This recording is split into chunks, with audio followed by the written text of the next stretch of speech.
This is the most evil, the most disturbing, and the darkest episode we have ever released on The Sean Ryan Show. It has to do with predators who are preying sexually on children. Ryan Montgomery, the number one ranked ethical hacker in the world, has dedicated his life to hacking into these websites and exposing the predators who are preying on our children to the world. And he has thousands and thousands of names now that he's releasing. This is going to save a lot of kids, and I want you to share this with everybody you know. The public needs to be informed of this. And here's how the kids are going to be saved, because everybody says, oh, share my stuff, right? Here's how they'll be saved. Every parent that watches this will smarten up on what their kid's doing on the internet. Every kid that watches this is going to smarten up and become aware of how prevalent this stuff is on the internet. And every one of you predators that's watching this, it's going to put the fear of God into you, because when you're caught, you will be humiliated and hopefully in prison. That's how this is going to save these kids. People are going to smarten up. They're going to realize this is everywhere. This is on every social media platform, every chat room, everywhere you go on the internet. These people are hanging out. And unfortunately, we have to fight censorship here, because here's one thing. These predators have a lot of powerful people throughout the world, in government, in Hollywood, all over the place, that are sticking up for this community. So we've done everything we possibly can to avoid censorship. We have demonetized it ourselves. This isn't about money. This isn't about advertising. This is about saving kids, and that's it. So we've demonetized the video ourselves. We've pulled footage. We've bleeped every bad word on this video in hopes that it does not get censored, because the masses and the people need to watch this now. This is a battle between good and evil, and I can tell you right now, good is losing unless people like you start to stand up and get loud about this subject. This isn't about politics. This isn't even about the country. This is about kids all over the world. This is happening. Please pay attention and share this with everyone you know. If you want to see the unedited stuff, it'll be on my Patreon, and it will be on Rumble in a few days. In Patreon, like I said, we demonetized this one. You alone are who's making this possible. So thank you for the support, because if it wasn't for you, this wouldn't be happening. With that being said, I want to just say, Ryan Montgomery, I'm real proud to know you, man. And it was a real honor to have you in here and get this interview and educate the world on what you're doing and how these predators are reaching our kids. And it's an honor to be your friend. Thank you. One last thing. If you did get anything out of this, please take 10 seconds out of your day and go to Spotify and go to Apple Podcasts and leave us a review and tell us what you got out of this. That helps the algorithm push these episodes farther and get more reach. And this is a subject everybody needs to hear. Thank you.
Ryan Montgomery, welcome to the Sean Ryan Show, man. Thank you for having me. It's an honor to have you. So I found a maybe a 30-second short on Instagram, and we'll get into that later, of you exposing, I believe it was a father who was exploiting his daughter in a bathtub. You had hacked in and exploited that. And so I reached out thinking, there's no way in hell this guy's going to give me the time of day because it doesn't look like you're very active on the gram. And then I got you. So I'm just super excited to be here interviewing you right now. Dude, you are doing amazing things, saving who knows how many kids. I mean, if you think of the impact of what you're doing, and we'll get into it, you'll never know the full impact of how many kids that you've saved by kids smartening up about what they're doing online, parents smartening up about what their kids are doing online, and these pedophiles, right. You're going to put the fear of God in them. Oh, for sure. And so that's the goal. There's going to be less of them preying on these kids. So anyways, we'll get into all that stuff. I just wanted to say how excited I am about this. Likewise, I'm very excited to be here, and it means the world to me, and especially that the reach that you have, the amount of parents that will be educated based on some of the stuff that we talk about here. That even if we save one kid, it's worth it. Yes. So let me give you a little bit of an intro here. You're the #1 ranked ethical hacker in the world. You're a serial entrepreneur, cybersecurity professional, and now a child safety warrior with your company, 561 PC. Not my 561 PC is not a company. My company is actually Pentester, which is a cybersecurity company, pentester.com.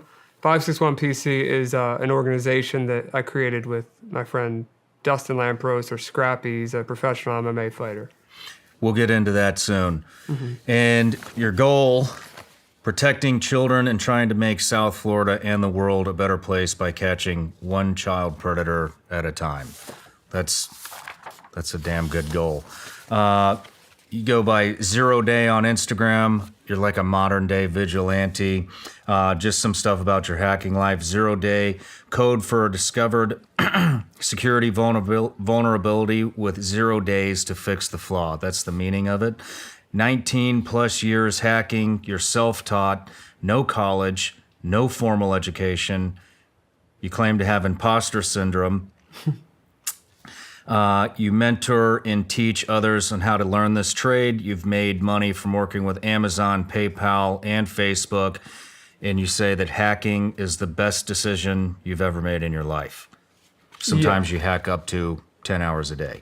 Yeah, or more. But, working with some of those big companies there would be through bug bounty programs. I don't know if you're familiar with them. I'm not. That was prior to us starting Pentester.com, which is a cybersecurity platform for small, medium-sized businesses at the moment to make sure that they're safe online, to check for data leaks, to check, where your face, where your identity is being broadcasted all over the internet, which goes, hand in hand with what we're doing with predators. And sorry, got mixed up there. It's all good. While you're thinking, every guest that comes on the show gets a gift. Mm-hmm. Thank you very much. Oh, wow. There you go. Go ahead, open it up. Got Vigilance Elite Gummy Bears. That's right. Made in the USA, legal in all 50 states. Gummy bear. Right now. And, wow, how did you find out about this? We researched you. Wow. So I know you love Ritz cheese crackers. You eat, chicken tenders every day at noon at Burger King, and Campbell's soup every night before you go to bed. I quit the Burger King. I now am on to Chick-fil-A at 12:30. I do eat Ritz Bits cheese crackers. Every single day. Campbell's chicken noodle soup. Actually, I walked 2 miles last night to Walmart. I could have Ubered, but I walked 2 miles last night to Walmart to get one single can of Campbell's chicken noodle soup. and didn't realize there was a microwave in the hotel room. So I even contemplated putting the metal can on the iron to heat it up so that, so that I could eat it last night. You walked 2 miles for a can of Campbell's soup to heat it up on an iron. For a 99-cent can of Campbell's soup, yep. Incredible. Well, if you come here again, I'll have that wait in your hotel room for you. No, it's all right. But so moving on in the interview, you have a interesting childhood, it sounds like, overcoming addiction. I want to get into your childhood, how you got into hacking, some of the stuff we can do to protect ourselves from hackers, what hackers are capable of. And then the second half of the interview, I want to get into all the stuff you're doing, catching these predators. I think that's very interesting. This is going to be one of the most informative interviews I've ever done. But keeping it light right off the bat, how did you get involved with Facebook and Amazon, and who is PayPal? Okay, so that was actually what I was thinking about prior to you giving me the awesome gifts, what a bug bounty program is. So I don't personally own a bug bounty program, but I work with a team. I have a team of hackers that we all work together on projects. And to do that legally, there's things called bug bounties. So companies like Amazon, Facebook, YouTube, Netflix, all the huge companies out there, they offer a monetary value for a bug or a vulnerability that's found in their site. So what I mean by help protect these large organizations, it is through their bug bounty program. They may not be a direct client of the company, or some of them may be, but can't really talk about that publicly.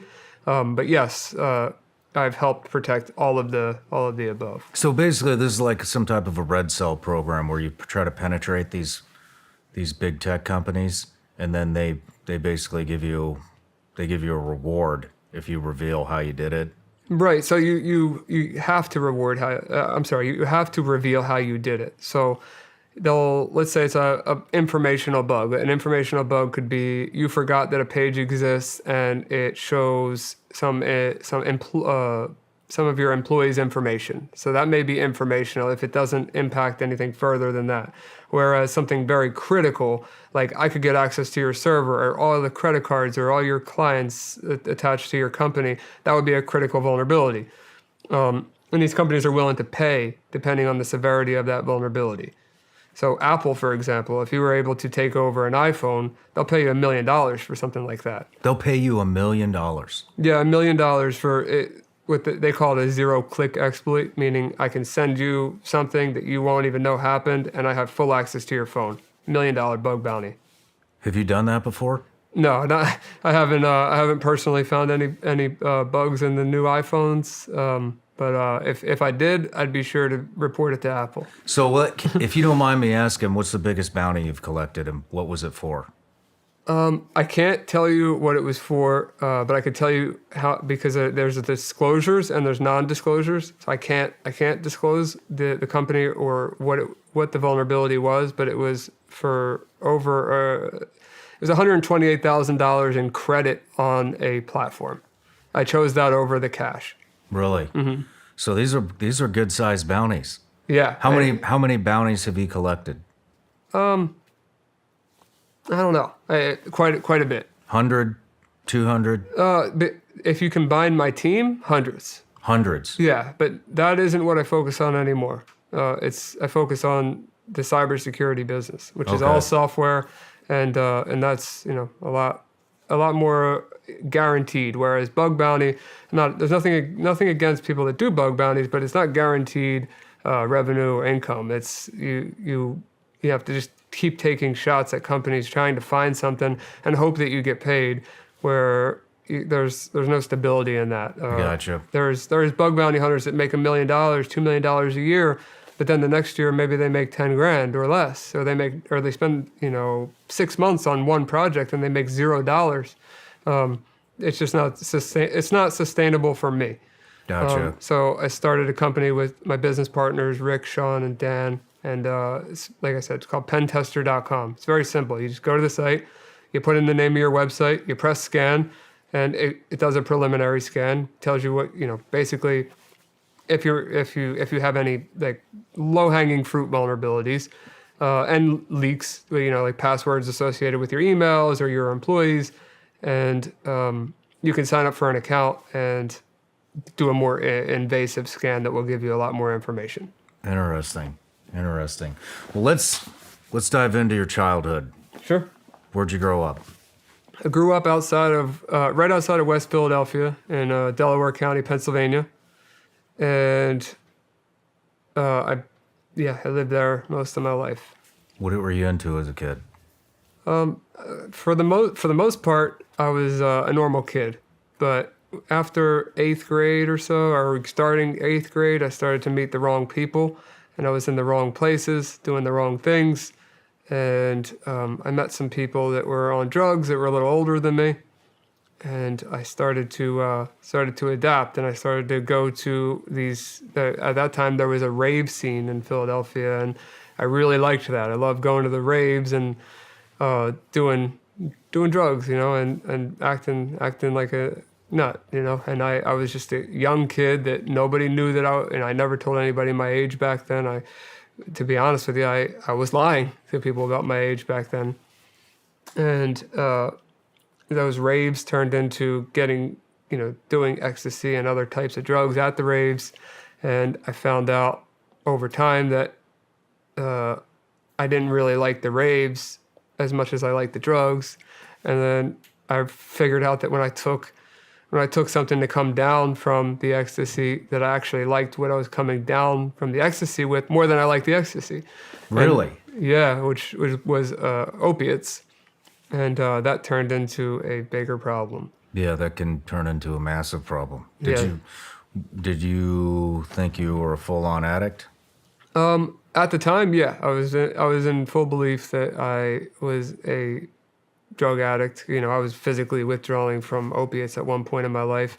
So yeah, I had every reason to believe that I was. And I don't know how far you want to go into it at this point, but there was a time where I realized that I went through a bad phase as a child, but I do know that addiction exists. I have a lot of it in my family, especially my dad's side, and I did some things to combat that, because of those reasons. But me personally, I haven't used drugs or alcohol in a very long time, since I was a child, pretty much, and no drugs.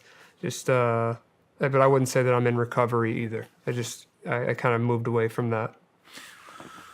What was the family life like? Good family life? You close with your parents? So I'm very close with my mom. My grandfather passed away a few years ago, and he was like a father to me. He raised me, the best father I could have asked for. I wouldn't know what a father's like without him. And he passed a few years ago, and it was very rough, but I was blessed to be there. I was with him when he passed, and he had a great life, and was a great man. My mom is absolutely fantastic, has been supportive with me even at my absolute worst. And I put her through hell. And as for my dad, he's been in and out of my life. During this interview, while we speak right now, he is currently in jail for something stupid. This time it was, drinking. I think he had an open container of alcohol and he stole some stuff from Kohl's. But my dad and I have some stepbrothers and sisters that I love, and he, when he's messed up on drugs and alcohol, he's not the best dad. So yeah. we go on and off talking to each other. So from what I understand, you're a high school dropout. I am, yeah. What grade did you drop out? Going into 10th grade. Going into 10th grade, yes. So you have up to a 9th grade education. Yeah, technically, yeah. And you are the number one ethical hacker in the world. How did you get into hacking? It kind of just happened because I was very young, and it didn't just happen. I mean, there was a lot of stuff that happened in between it. But when I was very young, my grandparents had a computer at the house, and I don't know if you remember this, but back in the day, AOL used to send floppy disks in the mail, and they give you a trial. And I remember the shape of the floppy disk, and I remember seeing the front of this desktop that my grandpa, I think he brought it home from work or something back then, and I remember seeing the shape of the floppy disk and there was a little icon of it on the desktop computer. And I was like, I wonder what would happen if I put this this floppy disk in the computer. And I saw the AOL logo from the mail show up on the computer screen. And it blew my mind as a kid.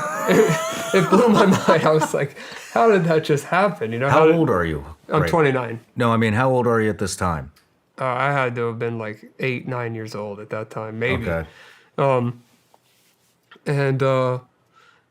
that blew my mind, and I wanted to know how it worked. You know, from that point on, I just had this obsession with how do computers work? Why did that just come from a piece of cardboard and show up on the screen? And you know, I just kept learning and learning about computers and learning, you know, fixing computers and meeting people, you know, that on the internet through AOL Instant Messenger and other apps. And then I found it actually started with a marketing community at first. People that were doing digital marketing back in the AOL days, so just spamming out massive amount of emails, like millions and millions of emails. But then in that community, there were some hackers, you know, people that were writing automation tools and finding exploits and finding ways to convert on ads better and this and that. And I ran across this one guy who ended up going to prison later for hacking, I believe it was AT&T and a few other major cellular carriers. He stole some prepaid minutes, and back then prepaid minutes were a big deal. So he stole millions of dollars worth of prepaid minutes with his partner in crime, Edwin. Edwin was his partner, and the guy that I'm talking about is Robert Moore, and his hacker name he went by Moore. And he ended up stealing these credits. And Edwin would go to these places all over, the malls and the small cell phone stores, and he would resell these credits for a cheaper price than the carriers would sell them for. So they sold, like I said, a ton of those. And Edwin decided to leave the country. He left the country. He was doing all this fancy stuff, private jets, yachts, hotels, girls, cars, doing it all. While Rob was sitting at home, you know, hacking for this guy. This guy wasn't doing anything but selling the minutes. And then Rob, you know, gets a knock on the door. It's the FBI. And they come in, they seize everything he has. Rob ends up out of all of this, out of millions of dollars worth of sold minutes, Rob ends up with like 20 grand in profit and 2 years in federal prison. And they confiscated all of his stuff, everything that he had. And he gets out of prison. And Edwin's on the run. They finally get Edwin. I believe Edwin got like 10 years or something, which he deserves it, honestly, because he took advantage of Rob in a weak point in Rob's life. He took advantage, and Rob is not meant for federal prison. He ended up there. But yeah, Rob is the person that, like I was saying with the instant messenger chats, Rob's the person that motivated me to learn about hacking and spent the time with me and showed me some things that, because there weren't learning sites like TryHackMe or GitHub.com or Stack Overflow or Google. None of that existed back then. So you couldn't look up certain methodologies or hacking or how to do reconnaissance. It didn't exist. Mm-hmm. So Rob gave me some pointers. It's not a cookie cutter thing. Hacking is very broad. So let's backtrack real quick. How old? So I believe you said you started hacking at 10 years old. 11. Yeah. 11 turning years 11. old. Yeah, about 11. So I would say 11. At what point are you conversing with Moore? Probably when I was 11. He might not have known I was 11, but how did you find him? Group chats, back in the AIM days. How does that conversation go? Hey, I'm looking for some hackers to teach me a couple things. No, I was marketing and interested. I was just active in the communities, and I knew what Rob was capable of. He could do some really cool stuff with a computer, and it was really just asking questions, And Rob and I got along so well, and I actually flew out to see him later in life to Washington State. I stayed with him for a week, but we kicked it off for some reason. I don't know what that reason was. I can't remember that far back, but Rob was the person that helped me at least get started in what I do today. What were you wanting to hack in at 11? I think I was more interested in just shutting people's internet connections off, like simple stuff, nothing crazy, and making money. Marketing, it's, a lot of 11-year-olds would probably not think about selling things on the internet, but I wasn't making a ton of money as a kid. I didn't have rich parents or anything like that, and I wanted to make money ASAP. And I knew that digital marketing at like the groups that I was in, I was seeing all these people making fortunes selling. One example, we were selling acai weight loss berries, and it was a huge thing back in the day. And there was some affiliate marketers making 30 grand a day doing AOL spams, making millions of emails per day, making 30 grand a day on average. It would blow my mind. And I don't remember every specific about names and what programs they were on, like affiliate programs they were on back then, but I knew I wanted to be involved in that. And I thought that automating it and finding exploits in I guess websites or people's computers would enhance my profits, and it did. It definitely. But then all the money that I made there, all the money I made, it all went to drugs and doing dumb stuff. But I wouldn't take it back because I learned a lot. I grew up quick, and there's some benefits there and some things that aren't so good there. But well, let's stick with childhood hacking. So, at what point in your childhood did you start making money doing this? Probably 11, 12 years old. I was right into it. I mean, how much money are we talking? Couple grand here and there, which is a lot for a kid. Yeah. That's a lot for a 12-year-old. It felt like $1 billion to me. And so, were you always an ethical hacker? No. What are some of the things that you've done that you've hacked into? What's one of the... Give us some examples. So, I guess depends on what you want to know. Like people or organizations or both. Let's go into all of it. Oh my gosh. Yeah, I mean, I'm limited by what I could say here. I know there's a statute of limitations. I'm sure I'd be fine, but there's some things that I regret that I would take back. But there is one thing out there that's public. There's a rap song that mentions me about, are you familiar with crypto mining? Yes. Okay, so I hacked a ton of computers. I had a method. I won't explain the method because it still could work today, where I could infect computers with malware. And a lot of people that infect computers with malware, which is just people, if you don't know what malware is, it comes in various forms, but the type that I'm talking about is called a remote access Trojan. And that's like the equivalent of me standing in front of your computer with full access to it, and I can look through your webcam, I can control your keyboard, your mouse, look at your screen, do anything I want without you knowing that I'm there. And I infected a ton of computers, and instead of having the remote access Trojan functionality where I could I could take control of these computers, I decided to do crypto mining. So at that time it was just Bitcoin and Litecoin, and I had quite a bit of infected computers mining at all times. The thing that I did that was, if you could say nice, was that when the computer was idle, it would use 100% of the processor and the graphics card to mine the coins. And when the computer was in use, it would only use 20%. So they wouldn't, have a horrible experience with their computer just being bogged down the entire time. But that was, I guess... when Bitcoin started around that time. So you had hacked into how many computers? 100? Thousands. Thousands tens of computers? thousands. Yeah, probably tens of thousands. And so all of these tens of thousands of computers are mining cryptocurrency and going into your account? They were going into a pool. So pooled mining is a lot of people mining together, and then all of the whoever's putting in the most, I guess the reward is split based upon the contribution. So if you're contributing twice as much as me, you'll get twice as much of a profit. So it was all being sent to a specific pool offshores. Why did that stop? I have morals, and there was a situation that came up where obviously the bots, if let's say I had to change a pool or something went wrong, they had to be updated across the board. Every single bot would have to be updated to be pointed at a different address.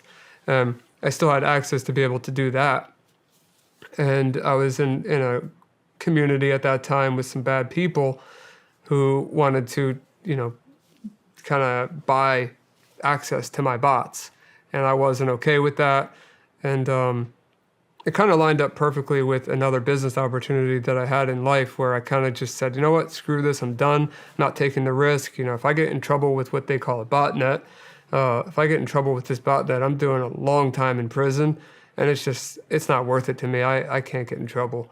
And I stopped.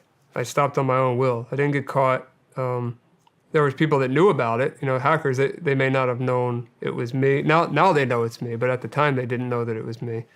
But no, I didn't get caught, and I'm past the statute of limitations. I didn't hurt anybody. Maybe your power bill went up a couple cents, but that's about it. Yeah, that was the extent of that specific hack. Was that the one that was that the hack that changed you, that turned you into ethical, or was there? I would say I would say yeah, because around that time I switched to doing cybersecurity and starting the other businesses that we're going to talk about. I would say yeah. I never really thought of it till now, but I would say that's when I became an ethical hacker rather than a gray hat or a black hat hacker. What is a gray hat hacker? Gray hat is in between. So somebody that, for example, if I went to your website, I hacked your website and I sent you an email and said, hey, I found a vulnerability on your site.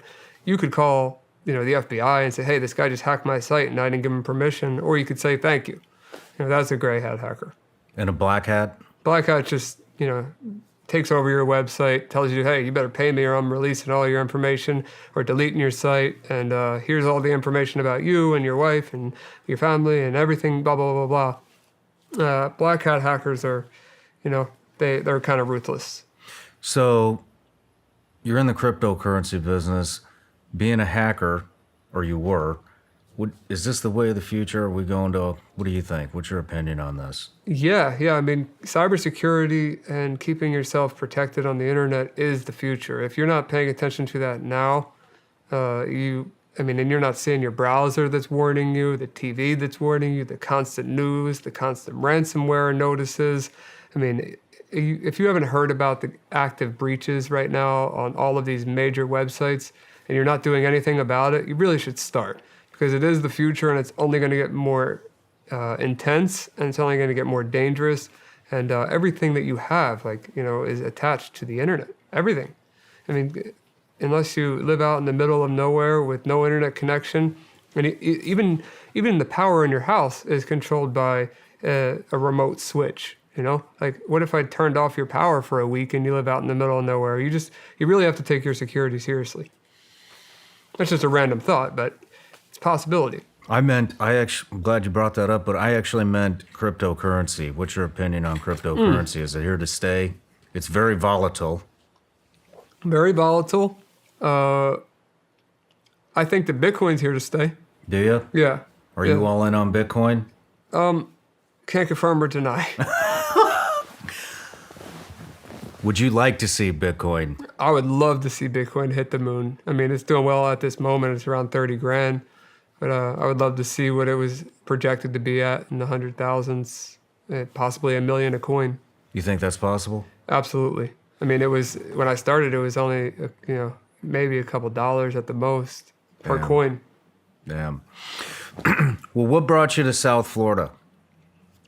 I started a marketing company to help people get into drug and alcohol rehab. And for anyone that's familiar with that topic, they're going to think, okay, well, he had a marketing company. He was doing a thing called patient brokering, which is a felony. And I was not doing that. I didn't even know what that was at the time. I just knew I could generate leads from the internet. And I started this company called The Treatment Source, which was just a website. They filled out a survey, and the survey would bring them to a 1-800 number if they had mental health or substance abuse. They changed the term, substance use issues.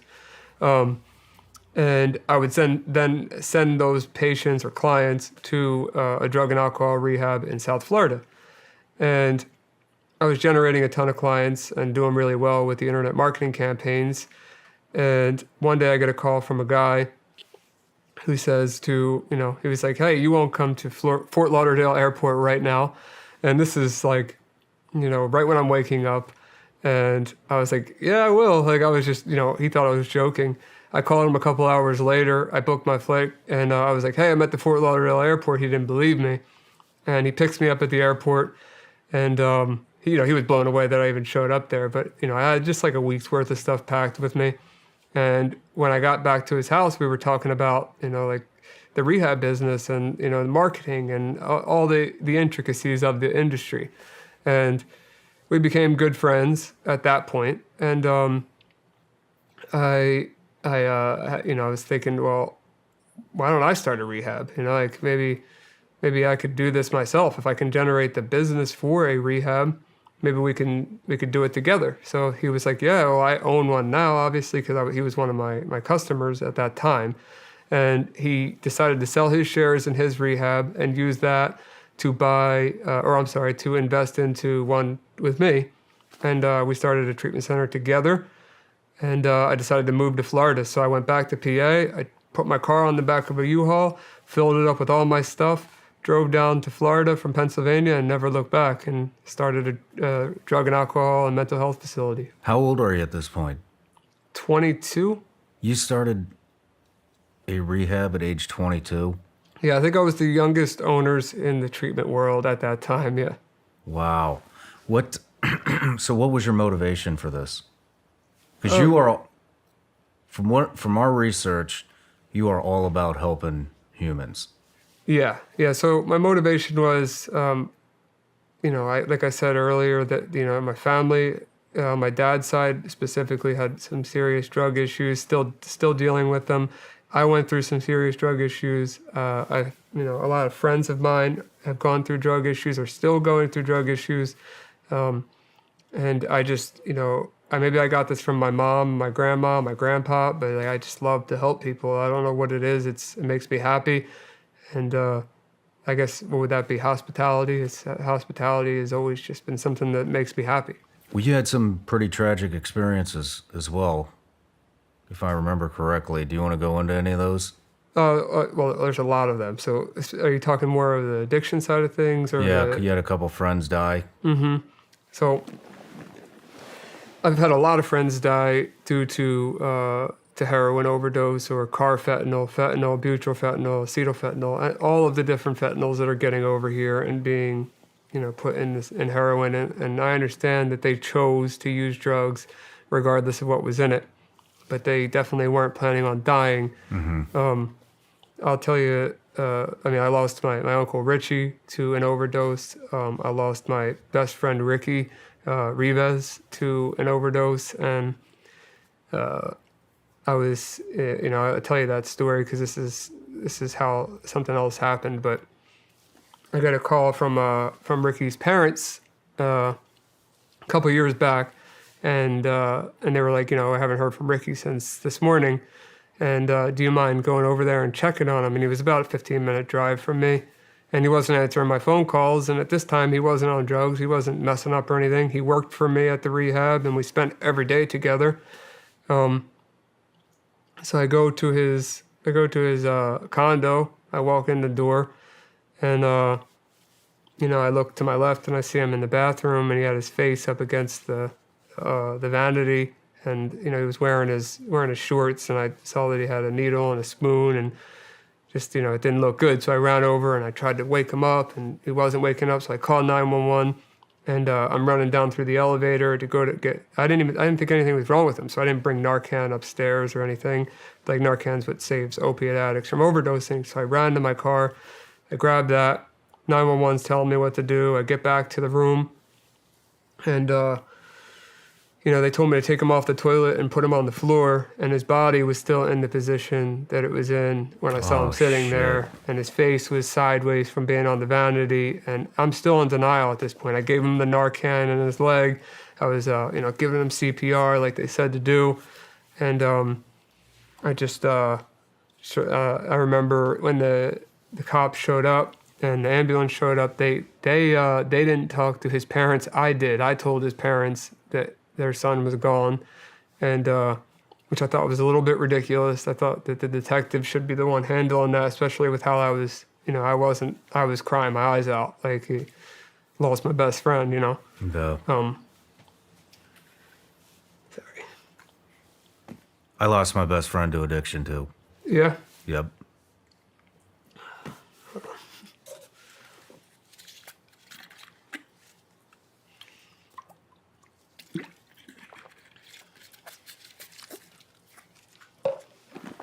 So, go ahead. Sorry. Yeah, my best friend, he was a SEAL. I worked with him at the agency. He experienced a lot of trauma, became addicted to opiates for injuries, and that just became a straight addiction. They cut the pills. He went to heroin, and I spent a lot of time trying to get him better. Moved in with me, got him back on his feet, got his family involved, got him into therapy. I mean, I love this motherfucker. We'd been through a lot of shit together. And he was a phenomenal hockey player. And, I used to live in Boca Raton too. And so he lived right by me. And he kept telling me he wanted to start this hockey nonprofit for wounded warriors, and that he was going to get the Panthers to sponsor it. Now, he's one of the smartest human beings I've ever met in my life, even when he was high. But as it got worse and worse, you didn't even, just his appearance, you didn't even want to be around him. He just looked sick. And I was, in the back of my head, I was like, yeah, okay, you're going to get the Panthers on board. Well, I'll be damned. The son of a bitch got the fucking Panthers on board.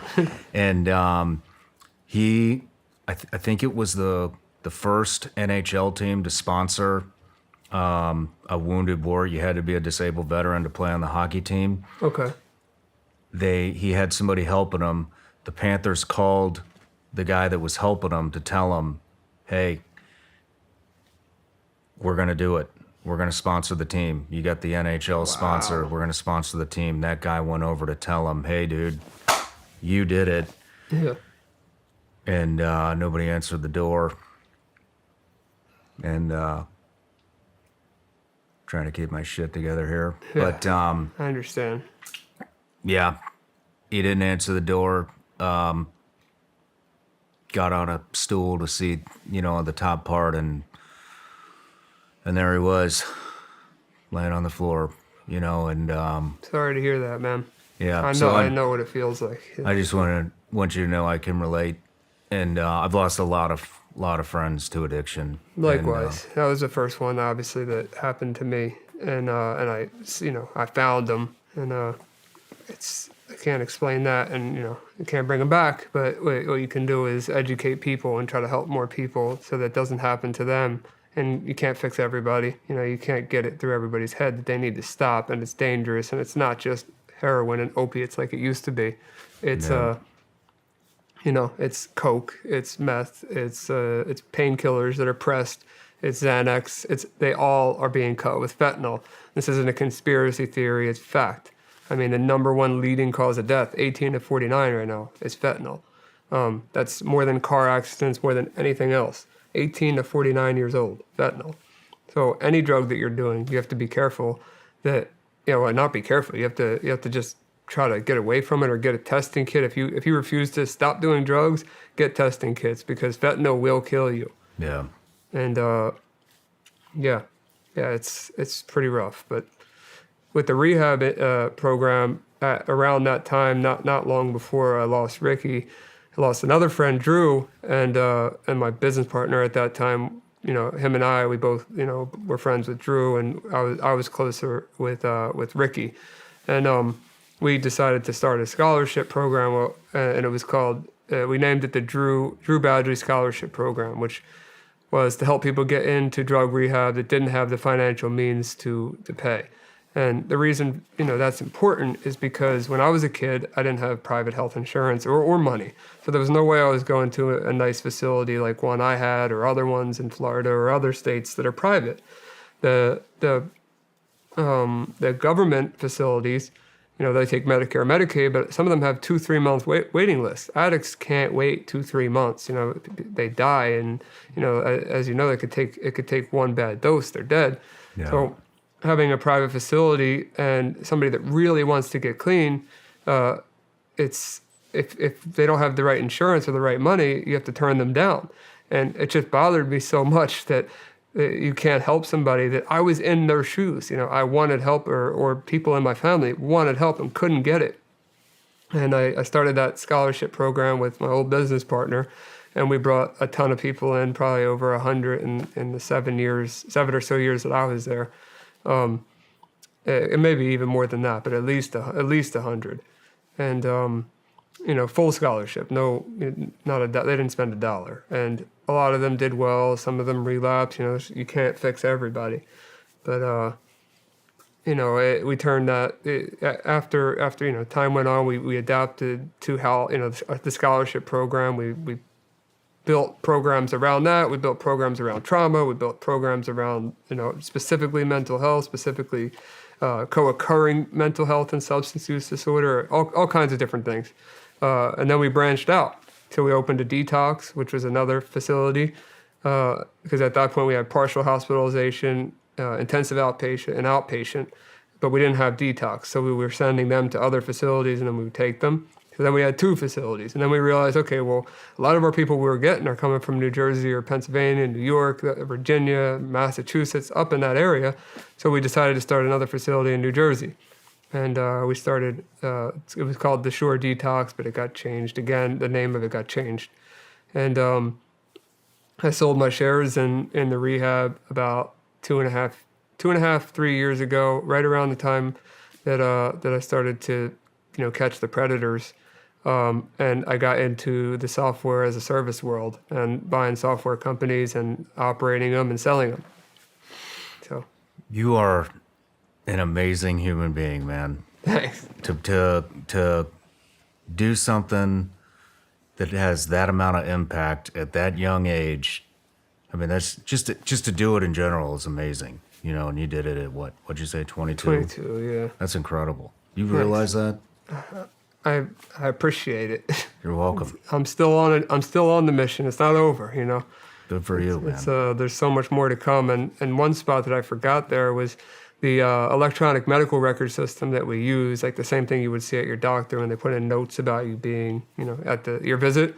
We used one called, I won't say the name, but we used one, and I got involved with those guys afterwards. And after I sold my shares, I went right to their office and I set up one of those plastic tables, put my computer in there, even though I wasn't involved at that time in that business. I wanted to work out of their office because I liked the software world. And at that point, I wasn't sure if I was going to do digital marketing or I was going to do cybersecurity or both. But being around them every day, I was like, yeah, I got to do it with them. So I got involved with their businesses, and then we decided together we're going to do a ton of software companies. And that's where we're at now, like I said, with pentester.com and many more. But that's the one that makes the most sense to talk about here today. Well, let's take a quick break, and when we come back, we'll dive into that. Okay. Cool. I want to tell you all about this new meat delivery service I found called Moink. What I really, really like about Moink is they are from a small, rural farm town in Missouri, LaBelle, Missouri, right by where I grew up, and I love supporting small town business USA. Now, when I started looking into Moink, they educated me on the meat industry, and I want to share with you all a couple of facts, according to Moinked magazine. 60% of all pork is produced by one company in the U.S., and that is 100% owned by the Chinese. 4 companies control over 80% of the meat industry in the United States. More than 10,000 different additives are allowed in the U.S. food supply.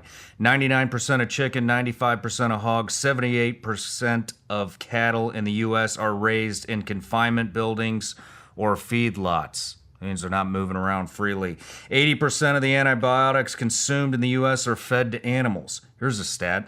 In 2016, 18.4 million pounds of antibiotics were sold for livestock. And that's what you're eating. Suicide rates amongst farmers are the highest than any other profession, and that includes veterans, believe it or not. I found that alarming. Now, here's what Moink is doing to combat some of this stuff, which I really appreciate. Their livestock is 100% born and raised and harvested humanely in the United States of America. Their farms practice regenerative agricultural methods. They are free of GMOs, antibiotics, and all hormones. Their Alaska salmon is wild caught. Their beef and lamb are grass-fed and grass-finished. Their boxes ship from rural America, right in small-town Missouri. Love it. Their chicken and pork are pasture-raised. So, guys, check them out. Moink. Keep America farming going by signing up at moinkbox.com/SRS. Right now, listeners on this show get free bacon in your first box. It will be the best bacon you will ever taste, but it's only for a limited time. It's spelled Moink, MOINK, box.com/SRS. That's moinkbox.com/SRS. Ladies and gentlemen, this episode of the Sean Ryan Show is sponsored by HVMN's Ketone IQ. Ketone IQ can help you with energy, focus, appetite control, endurance, and recovery.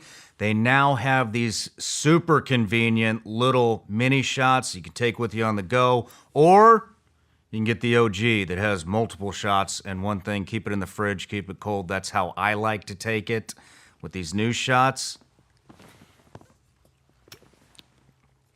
Slam it down, get the energy and focus you need throughout the day. I take this supplement before my morning workout. I also take it when I'm studying for these long interviews, and I take it during the interviews. Keeps me going, keeps me energetic.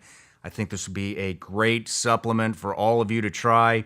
They're also available in your local Sprouts stores. So if you live near Sprouts, head over there. Go get yourself some Ketone IQ and get energized.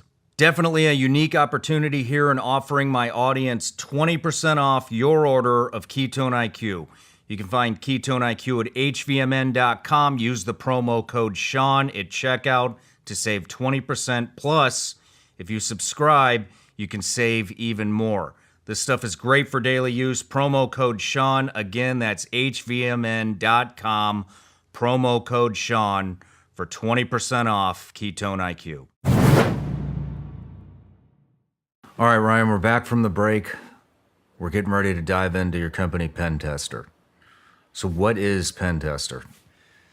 Pentester is a software solution for cybersecurity and protection. So there's a pen test, a manual pen test, where somebody would go into your company or a group of people where they would check down a list of boxes of things for your compliance, look for vulnerabilities based upon your platform, and give you a report of findings, vulnerabilities. Pentester.com, it can get confusing because pen testing and pentester.com are like, pen testing is a term. Pentester.com is the name of my company. Okay. What we do is we try to automate as much of what a pen tester would do digitally. So pentester.com is an automated web scanning framework. As of right now, we're building it out to be more of a more than just a web scanner. And sorry, I'm getting mixed up. No, it's fine. So let me just ask this then. So it's hard to explain because I'm trying to make everybody understand. I get it because I'm a dummy with this stuff. Not so. you. So let me ask you a question then. So if I go to pentester.com and I type in SeanRyanShow.com, what kind of vulnerabilities might I have? Here's my website. I sell gummy bears on it, and we post upcoming episodes. Your episode's going to be on there. We collect email addresses for a database to We send out a free newsletter all the time. Right. And then we got like some, if you want to apply for a job here, every once in a while we'll post that. They can run their resumes. We just did a thing where we're looking for a new video editor for shorts, and they're sending in a bunch of, we're having a competition for it. But for a website like, and we have advertising inquiries. For a website like that, it's run off Shopify. Shopify. What Okay. kind of vulnerabilities would I be looking at? So there's many things. The first thing that came to mind was email breaches. So if you have like contact@SeanRyan.com, is that your website, SeanRyan.com? SeanRyanShow.com. SeanRyanShow.com. So contact@SeanRyanShow.com, or Sean Ryan at the website, or anyone that works here. I can look up that domain with pen tester and see if it's been involved in any breaches, or if it's been involved in any botnet traffic where it's scraped all of the cookies and passwords from people's browsers. Okay, that would hold on. What is botnet what? Tracking? traffic. Botnet traffic. Right. So let's say you were infected with some type of malware, and that person grabbed from your Chrome or your Safari all of the saved passwords and all of the sessions. Like a website, to be signed into a website, you have to have a session. So if I took that session and replaced mine with yours, now I'm you without a password. So some of that stuff gets released on the dark web, or it's Tor. I like to call it Tor, Tor, the onion router. That's what the dark web is. But it gets released there, and sometimes on the publicly facing web. And a lot of people aren't aware of what information is actually out there. So when you put your website into Pen Tester, you get a preliminary report that shows all of that data that has been exposed related to your domain name. Well, it goes a little further than that, because let's say it doesn't find anything. Maybe you're a brand new website, and Shopify is doing a good job with all of the plugins you're using. Because remember, each one of those plugins is by an individual creator that could have messed up at any point in their code. So you're only as strong as your strongest plugin. So that's one thing there. Shopify has their own security, and then you have your own security based on your plugins. As for the emails, let's say I get nothing with the SeanRyanShow.com.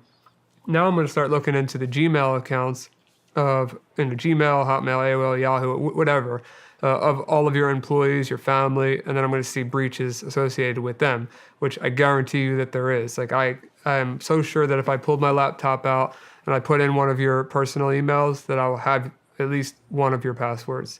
And that password could be reused for Shopify, or maybe it's used to access that list of data with your customers that you were saying you have the client list, the newsletters, the applicants for the jobs.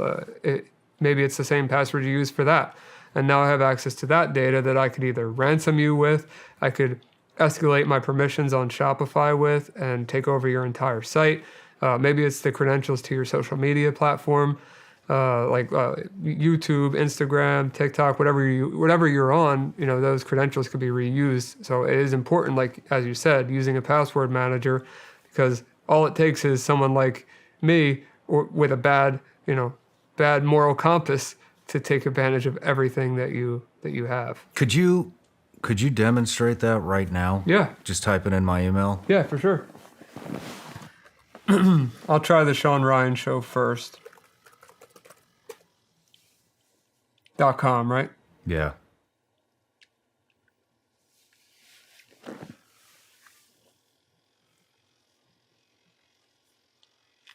Okay, so we have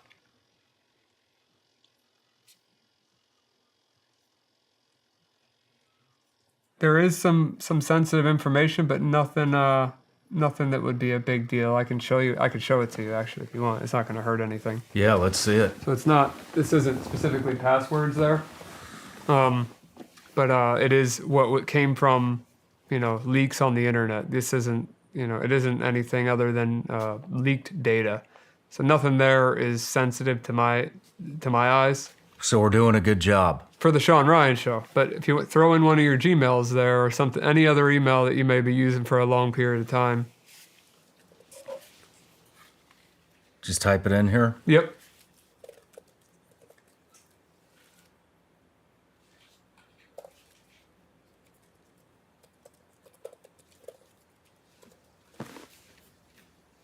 take a second to load. It loads over 140 billion records.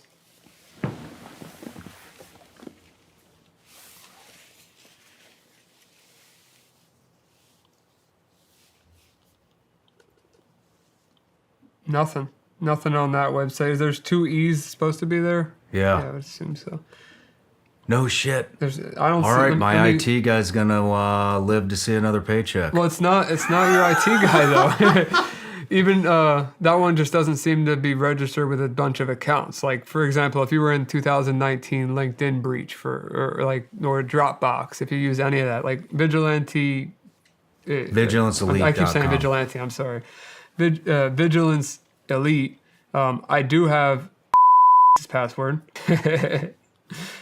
and I do have the address. Whose address? I have an apartment in. Interesting. I have an IP address for.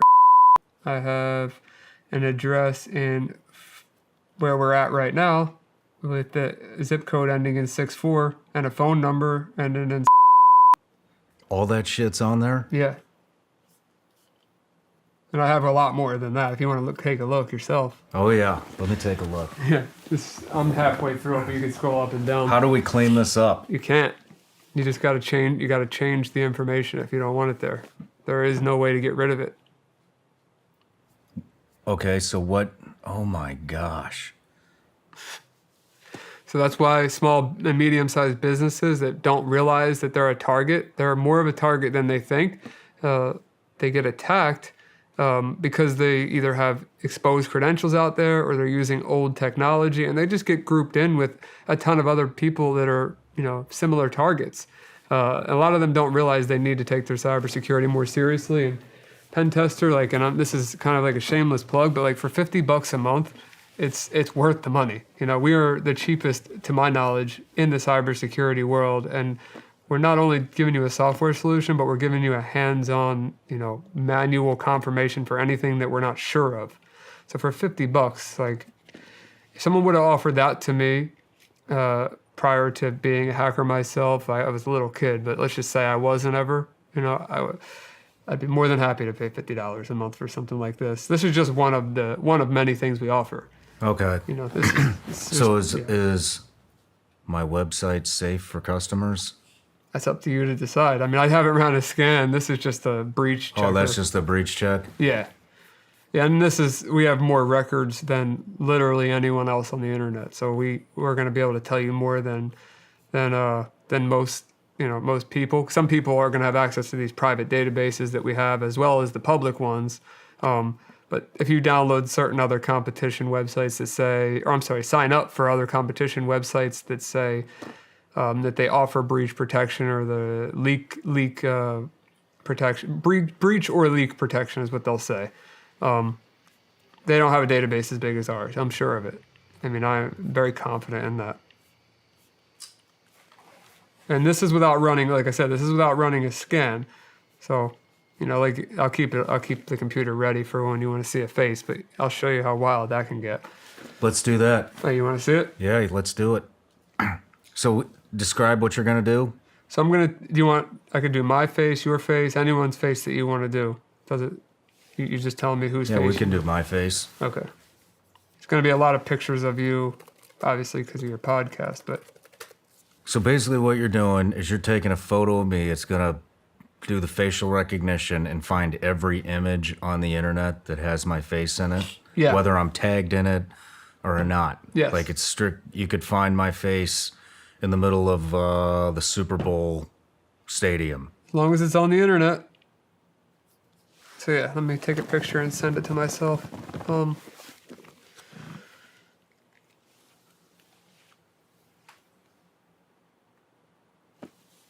Okay. So I took a picture of your face, and you can see it's just a picture that this has never been on the internet, right? That is a really good looking man right there. Amazing. So I uploaded that to here. So you took a picture.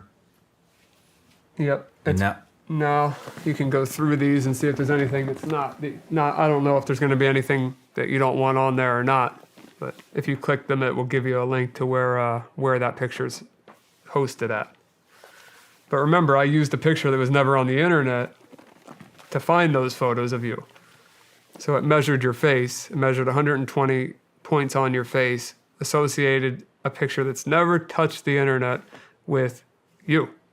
And for somebody that doesn't have as big of a following or as many photos out there, there may be less results, but you could be in a photo that you're not aware of, or there could be some stuff out there that you would want to be aware of.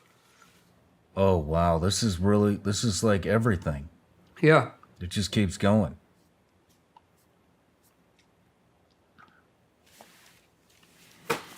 Cool stuff. That's insane. Like most people, you'd be crazy not to pay $50 for that as a business. It's just getting that messaging in somebody's hands, in somebody's brain. When they look at the website or they see an ad for, hey, are you taking your cybersecurity seriously? And then they run their website through a light scan. They see, here's some breach credentials. Here's some pictures that we found on your site. Here's some vulnerabilities. And you have an option to sign up for free, which you get your preliminary report for free. And then you have your option for $50 for a small business. And you just say, you know what, screw it. I don't need that. I can't comprehend why you wouldn't want that. So, yeah. Damn. Let's talk about the dark web. So I hear a lot about the dark web. Well, Yeah, you it's can a buy buzzword. drugs on it. You can find child pornography on it. It sounds like it's just the black market, the new black market, correct? Yeah. So I've heard about it. I know about it. I know it's all stuff you shouldn't be doing. But how do you get on it? Where is it? Okay, so the dark web itself isn't a marketplace like what you're thinking. All right, so the black market or whatever you want to call it, once you're connected to the dark web, Tor, the onion router, what I was explaining before, you still need to know where to go to visit these horrible websites. And they're like, imagine a very long string of letters and numbers, and the website, instead of .com, it'd be .onion. You can't visit those websites in a regular browser. You have to do that while you're connected to the onion router, which you could download at the TOR's website. And then you could go to a thing called like the Hidden Wiki, and the Hidden Wiki will show you all different categories of these websites with a link to them. And there's marketplaces, there's horrible things on there, like you said, for kids, and even like murder for hire. There's counterfeit money, there's fake IDs. There are all kinds of different websites that do horrible things. What is the onion router? So the onion router is a tool, an open source project that was created to anonymize your traffic on the internet.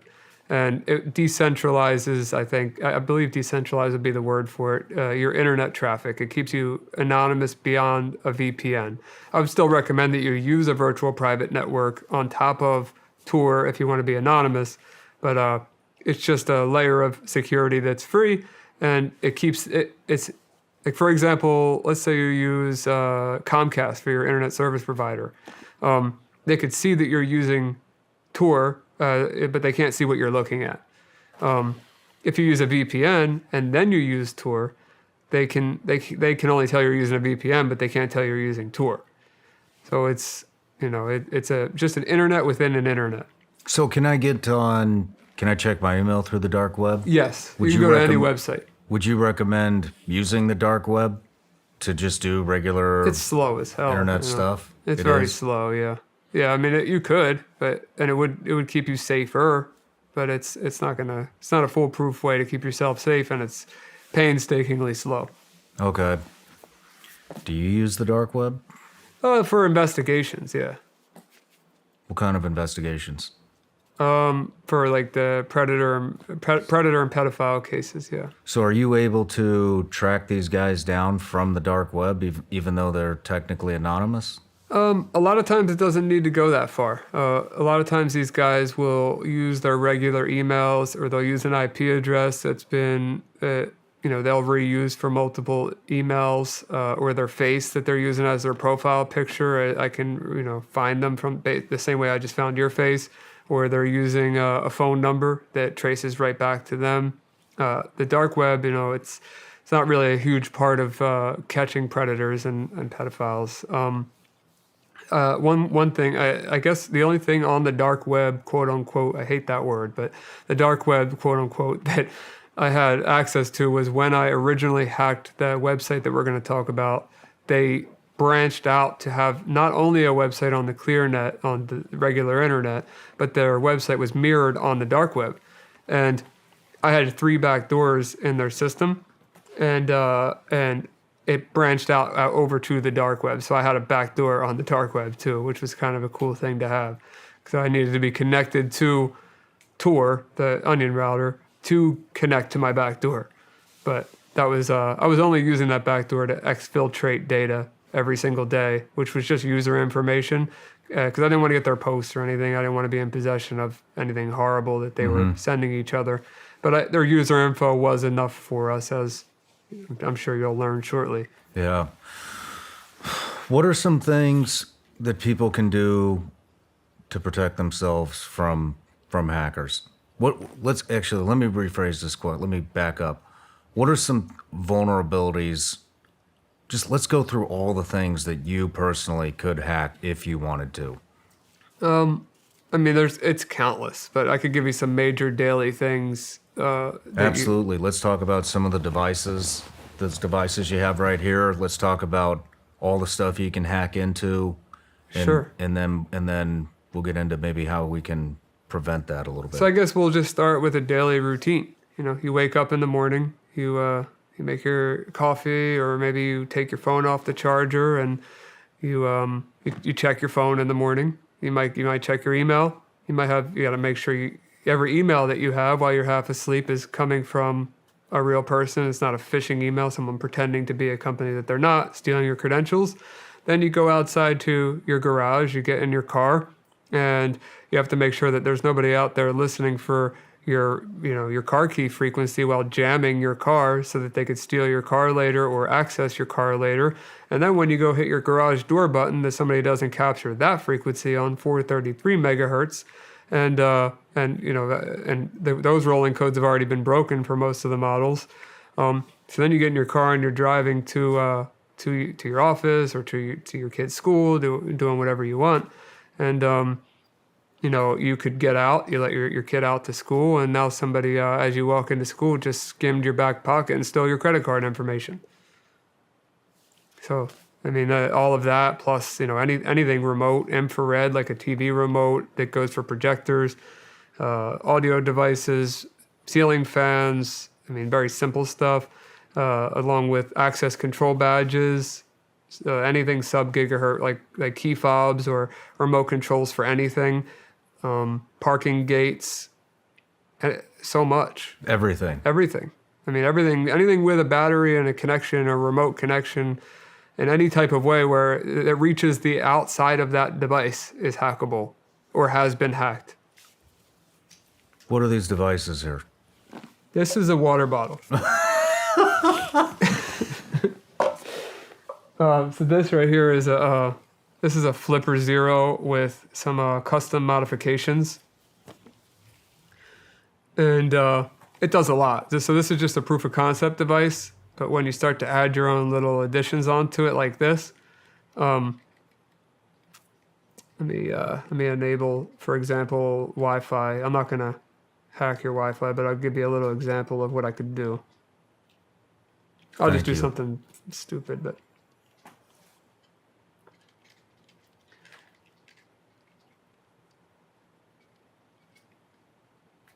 Okay, and then I'm not going to shut your network down. Okay, so now if I could show you on my phone, or you could look at your phone, but you'll see that instead of me mirroring your network, I just created a bunch of fake networks.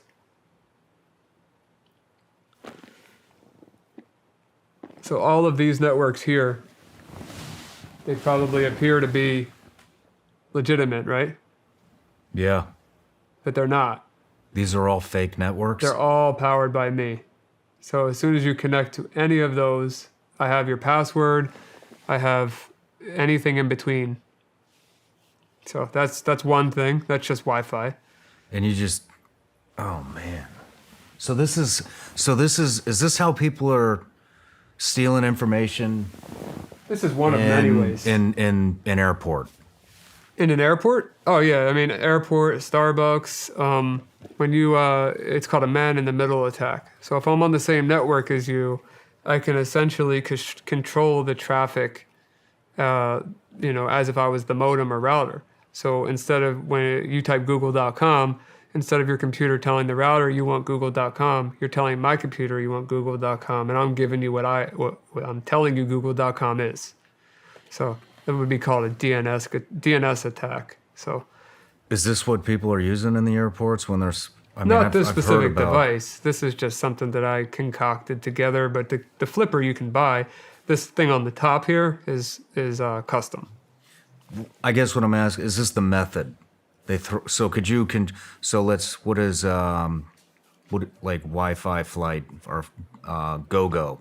GoGo in flight. Yes, Oh, GoGo. well, they're actually. I mean, you can hack anything, but GoGo in flight they have a pretty good segment on their network, so you're pretty safe with GoGo. There's a chance of getting hacked, but not the same as like a Starbucks or here. Like your network has to be segmented into chunks, Okay. and GoGo segments it pretty well. Okay. I guess what I'm saying is, could you create a fake Wi-Fi network with that thing that says "GoGo in flight 1"? Yeah, Where I could- people I are could like, do that "Oh, that now." must be it." I could do that here. I mean, I can make any. They're called BSSIDs, SSIDs, the name of a network.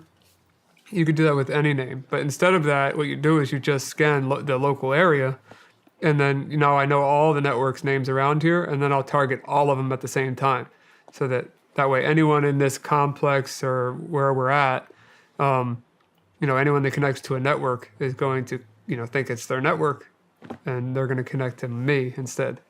Holy shit. That's just one of many Wi-Fi attacks. So there's many ways. with Yeah. Wi-Fi. What That's else just- can this thing do? This thing's like the size of the palm of your hand. Yeah, well, with this little custom extension, especially when I have my big. These aren't the big antennas, but I got big antennas because I want to get long range. But that's Wi-Fi. This side of things is also Wi-Fi, but also it's an NRF 24, so it does wireless mice and keyboards. So if you use a wireless mouse and keyboard, not every single one of them is vulnerable, but a lot of them are. I'd highly recommend you go back to wired, even though it sounds old school. That's what you should do, because I could control your mouse and keyboard with this device and send keystrokes way faster than you can type them, and take over your computer without even having to see you or it. So I could do that through the wall. This is scaring the shit out of me. And then the sub gigahertz stuff with bigger antennas. Of course, I can go further away. So with the car keys, garages, gates, anything that's on radio frequency, I could do with this. RFID, that's access control badges for doors and pool keys. Anything that has like a little beeper where you beep into the door. Yeah. And NFC is credit cards and access control. And it does also some more things too. You could also I could tap your phone and give you my Instagram, or tap your phone and give you my business card. So NFC is a little more versatile than RFID, but they both essentially are, I believe it's called passive devices. They're powered by the receiver. They don't have a battery in them. So let's just run through just a list of all the things you can hack with that one little device. I mean, I don't want to make it into an ad about Flipper because it's not Flipper itself. I'll tell you, but I'm just saying that Flipper itself, if you're going to go online and buy one of these and expect to be able to do everything that I'm talking about, you need to have custom firmware or software, whatever you want to call it, that allows you to do that, and you need to know how to modify it. So don't go out spending $180 on this device thinking you're going to hack somebody's car or steal their credit card, because that's not going to happen. But if you want to go down the list, I mean, there's a ton of things. There's all the radio things I just told you about, the RFID stuff, the NFC, which is the credit cards and more, infrared, which is TVs, projectors, and many other devices, GPIO, which is just anything that connects to the outside of this device, so I can make devices work and this be the controller for it. I button, which is a form of authentication that uses these things, these little metal prongs as a key. Bad USB, which emulates a keyboard, types like, a couple thousand words a second. Wow. Or I'm sorry, a minute. I'm sorry, a couple thousand words a minute. And then it also has some use cases that aren't hacking, like two-factor authentication. This is a offline device where you can generate your two-factor without needing a device that's connected to the internet. So it does that too. And then there's a ton of other sub-applications that are on here, like hundreds of them that do little things. So a lot. Just with this one device. This thing, it does just radio, but it does a lot more than this thing. Really? Yeah. What does that one do? This one you can hack airplanes with. That's an extreme, but that's something that you can actually accomplish with this using ADSB. You can choose to either receive or transmit. So you can choose to either receive or transmit ADSB with this device, and that's the frequency to tell a plane, its call sign, position, and more. And it's very illegal to do that, of course. But if I wanted to go outside right now, I could even demonstrate later for you. I pull this antenna out. This is just a small antenna. And we can receive airplanes, see where they're at. There's nothing illegal about receiving them. Transmitting is where it gets a little bit funky, But yeah, ADSB, this one does a lot. Like something like a joke, for example, touch tunes at a bar. They're little jukebox machines that you pay for. Yeah. This device brute forces them, meaning goes through 000 to 9999 looking for a PIN code. And once it gets it, I can fully control that jukebox like I'm the owner of it. So, just for fun. Or Subaru cars, some years of Subaru, I have this pre-programmed that can unlock and lock a Subaru, no problem. I could do that with this as well. But this thing, way stronger, bigger range, way more support, way more programs out there. This device is a lot more dangerous in my eyes than that device. Really? Yep. Man, you are this is the fifth time I've said it, I think. You are a dangerous man. But well, I'm safe, I'm ethical. You could be if you wanted to be. I'm trying to go into detail about these things just for the nerds out there like me that are listening. I'm not going into exhaustive detail about these devices because most people are not going to care.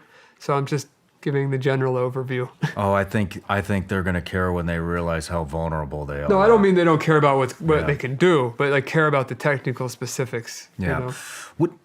We get a lot of pretty much everything that we have is from China. Okay. All of our electronics, everything, it all, what do you say, 90% of it probably comes from China. Do you think we need to worry about what they're putting in our electronics? Yeah. I'll give you one example. I bought this awesome vacuum and mop that's in one. It's an all-in-one vacuum mop called Tinico. And it completely connects to a Chinese server to transmit and receive information. Like I made a joke out of it. I actually have a video of it where you could turn the audio on for it. Like when you plug it in, it says charging started, charging stopped. Like when you put it on and off, I can control that with my computer through a Chinese cloud server. There's no reason that vacuum and mop should connect to a Chinese cloud infrastructure whatsoever, but it does. And at any point, they could change the way that functionality works and take over my home network with this vacuum mop. So, are you serious with a vacuum mop? Yep. Yeah. How many devices do you think have these things in them? Anything with a Wi-Fi connection, it's not everything's going to be China beaconing back and forth, but anything with a Wi-Fi, anything with Wi-Fi capability is going to open up, an attack vector. Washing machines, refrigerators, just why does a vacuum mop I don't know. Wi-Fi capability? I'd love to tell you, but it's I have the video I could show you. I could find it sometime, but it's I have that, and then I have the app I could show you. I can adjust the volume. I could check when the last time I used it. Does it need to be cleaned? Does it, it tells you all that stuff, but it's using a Chinese server that I can control from my computer now that I've captured the traffic between the MOP and the server. How many devices do you think we have that are connected to a Chinese server? And what would they be getting out of it? I mean, it's all about data nowadays. So, I mean, I think that data is the most important thing to them because it's worth money, and advertising dollars would be spent better for, with targeted demographics. So I think that they're using that information to target you on the stuff that you need. If you or someone that you love is looking up something, obviously Google's going to figure out how to target you on that thing and then sell that data to other people, and they call it retargeting. Whereas if they have access to your direct network and they can see, things that you didn't even fully search out, or you're typing on a different application, like a chat application where you're not even searching about it, you're just talking about it, that data is very valuable because they know about something before Google does or some other large data broker. Interesting. What are 5 simple things that people can do to protect themselves from hackers? Use a password manager, install an antivirus, or consult with an IT company that has cybersecurity expertise, or a cybersecurity company. One of those many options, but talk to somebody unless you're an expert yourself. Use an RFID blocking wallet, and potentially, if you want to be extra safe, use a key fob that has an RFID shield on it. That way your key fob doesn't work outside of that shield, can't be cloned. Some cars require, tap to start. So, use something like that. Be careful with the websites that you're visiting. If the browser's telling you the site looks unsafe, then it's probably unsafe. And if if you're told otherwise, make sure who's telling you otherwise is legitimate. And, just be careful. I mean, just use your common sense. If something looks too good to be true, it probably is. Okay, what about we live in a day and age where you're getting spam calls every 5 minutes, you're getting spam texts every 5 minutes, and a new marketing email's coming in every 2 minutes. It's ridiculous. Mm-hmm. Do we need to worry about that stuff? If I open a text, could I be hacked just from opening the text? Technically, yes. I mean, like I said earlier, the zero-click attacks that they're willing to pay a ton of money for, there's government agencies that already have them, There was one going around for quite a long time. Called Pegasus. And then there was another one called Pegasus 2.0. And it didn't require any user interaction from anyone. You would just send to a phone number. They'd have full remote access to your phone. Even without opening the text? Without opening anything. Holy shit. How do you defend against something like that? Yeah. You can't. There's no way to defend yourself. That's why they're so valuable, because there's nothing you can do. How do most hackers get in? Do you have to click a link? Yeah. I mean, sometimes it's a link, sometimes it's a file, sometimes it's a photo, sometimes it's a chain of exploits of multiple things that turn into it. It could be a Word document. It could be anything. When it comes to 0 days and 0-click exploits, it doesn't require any user interaction, and you will not know that your phone's infected. Damn. Yeah, so I can't even give you a good answer for it. This is scary stuff, man. I might as well have it on my phone right now. I have no clue. I mean, I'd likely see the traffic going in and out of it, but there is still the chance that it could have it. All right. Let's take a quick break, and when we come back, we'll get into what you're doing now. The U.S. dollar. How many of you out there still have any confidence whatsoever in the U.S. dollar? Probably not very many. I don't either. You see, there's a growing concern on the devaluation of the U.S. dollar right now, and rightly so. Here's why. Inflation. We are at an all-time high right now on inflation. It will now cost you $12 to buy 1 carton of eggs. That is absolutely absurd. Let's talk about interest rates. Interest rates through the roof. If you're in the market to buy a house right now, you're going to get roughly 50% less house because they've raised the interest rates so high. Let's talk about the stock market. Way down, especially the tech stocks. Crypto, way down. Congress spending more money than you or I or anyone else we know can even fathom counting. And the feds, what are they doing? They're just printing money like it's nobody's business, devaluing our dollar. Meanwhile, China is running around the globe right now, striking deals. Latest one, Saudi Arabia and Iran. New oil deals, trying to turn the yen into the new reserve currency, which in turn will devalue our dollar. It might be time to start looking at where to protect your money, and you might want to look at precious metals. I believe gold and silver is one of the safest assets to protect your savings and your retirement against inflation and recession. If you're interested in investing in gold, I suggest you call my friends at Lear Capital. A lot of folks these days are extremely concerned about the 401ks. Ladies and gents, if you're looking for a solid investment, talk to Lear. They can roll precious metals investment right into your 401k. Call them today at 1-800-741-0551 or go to learshawn.com. I started investing in gold back in 2020. When I saw what was going on back then, I knew we were in for a financial crisis, and I started investing in precious metals immediately. Once again, call Lear at 800-741-0551 or go to learshawn.com and get your free gold and silver investor guides and receive up to $15,000 in free bonus metals with a qualified purchase.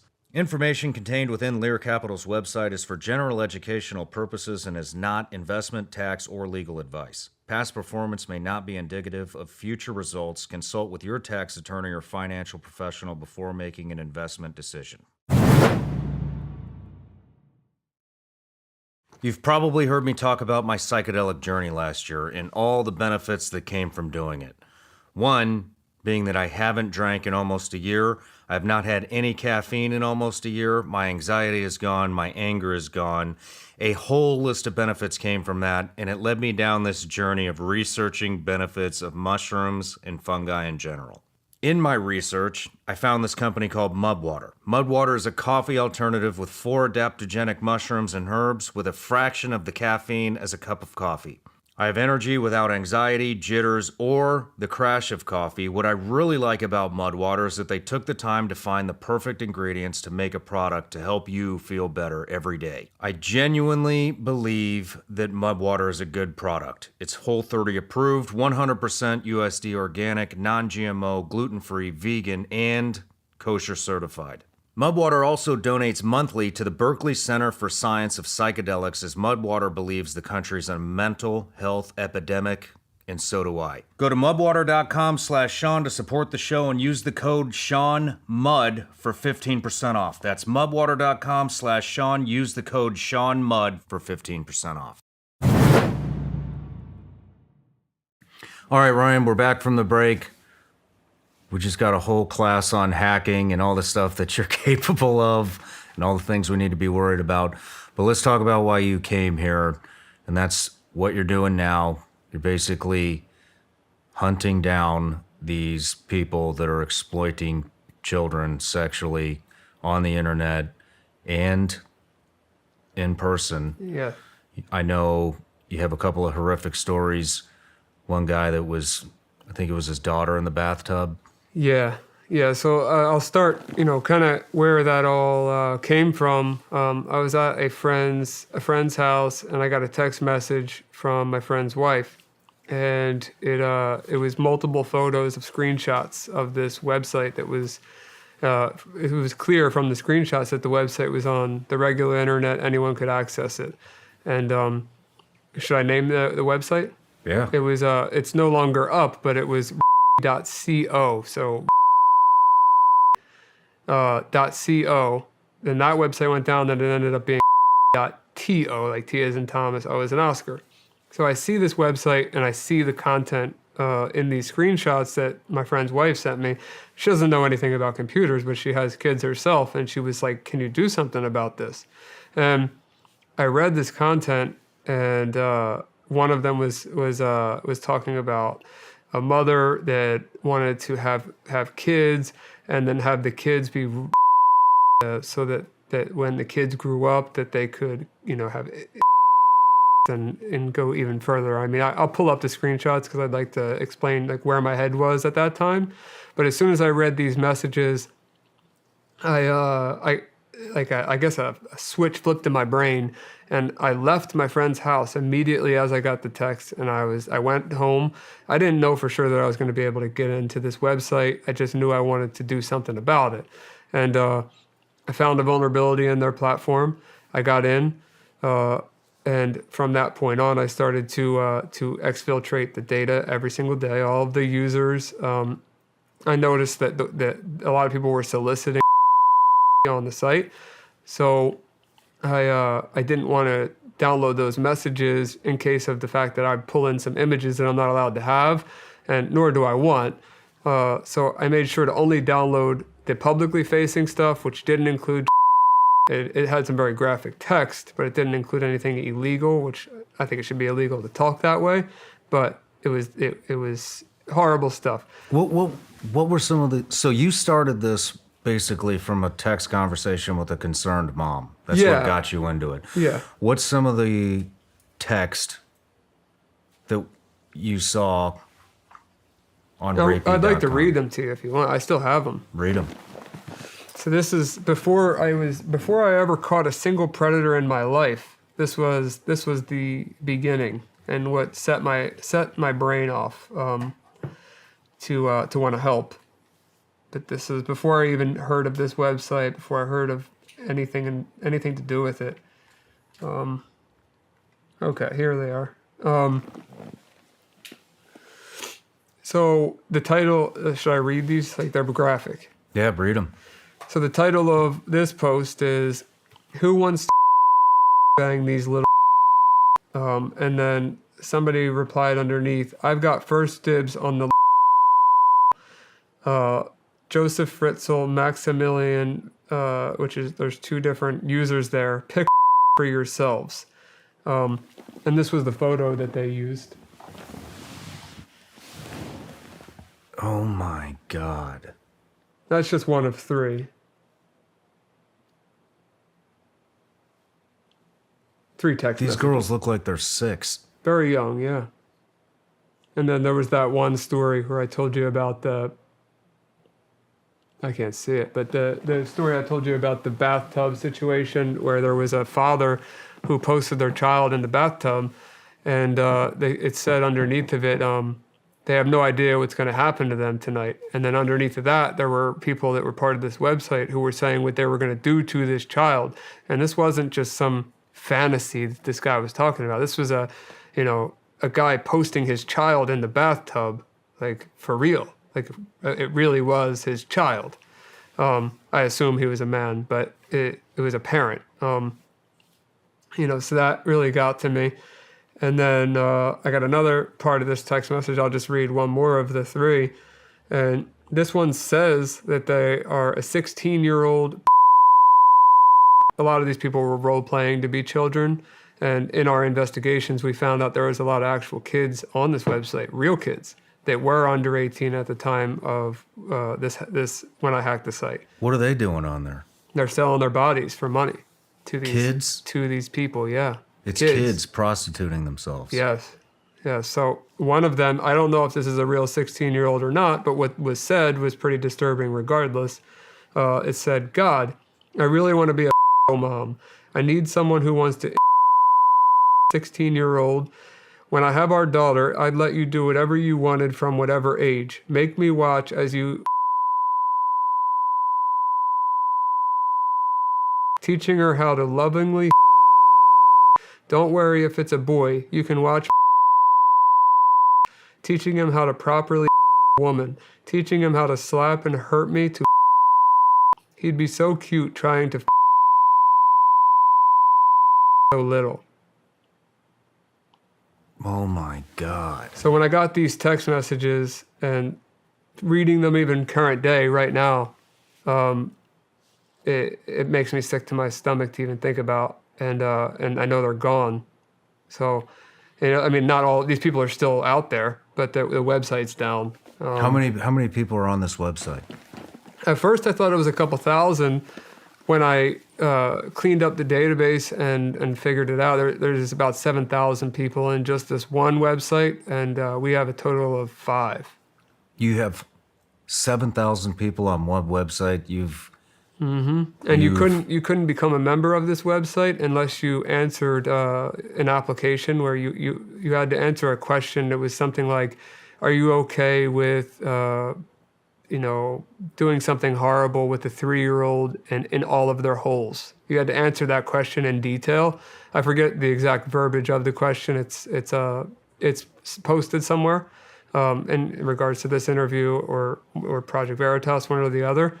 But you had to fill that out to become a member of the website you just saw, and which would tell me that either you're an undercover cop or you're an actual predator on the site. I mean, who would answer a question like that, even if they were just curious? Is there multiple? So it's a whole questionnaire you have to do to get into the site. There was a few questions, I think 2 or 3, that were really horrible, but you had to answer them, or they would not approve you to join the site.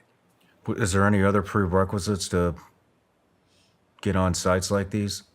Yes. So what I learned in this process, doing the investigation and exporting, everything that I could legally export, I found that they used a chat app called Telegram, and they were going back and forth talking about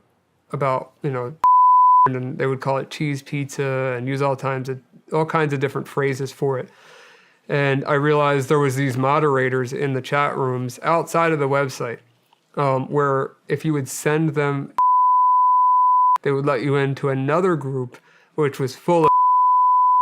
But of course I couldn't do that, so I never got to see past that part. But I do have evidence of that being a thing because I exported all the chat logs, so I can.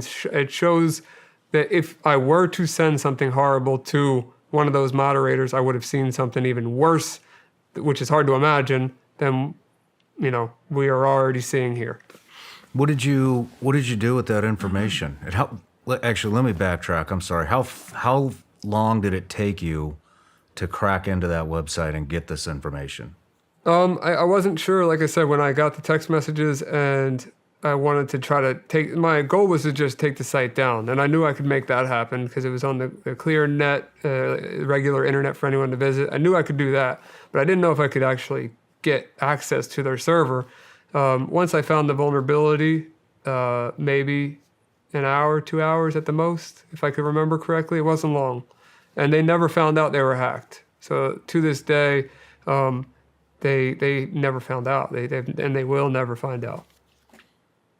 I mean, unless somebody in that database is watching this, now you know. I have your data, and we will find you. So I actually recommend you come forward so we don't have to make the story up for you. What did you do with this information? So as soon as I got the information, I thought it was a slam dunk. I thought, like, these people were going to jail. I thought that maybe I solved something that the FBI or somebody was, working on for a long time. And I instantly went to the exploited children tip line, and I submitted, saying who the owner of the website was, that I had access to all the data, and that they were welcome to have it, basically. Then I reached out to a bunch of news stations, and talked to a ton of reporters, and all of them were super excited to talk to me. What news stations? Sun Sentinel, Daily Mail, Business Insider, Fox, some influencers, Ronan Farrow, Candace Owens, they both didn't read my messages. But as for the news stations, I had full conversations with the reporters. They knew what they were getting themselves into. They were very excited about reporting on it. And once it got back from legal, they weren't allowed to report on it.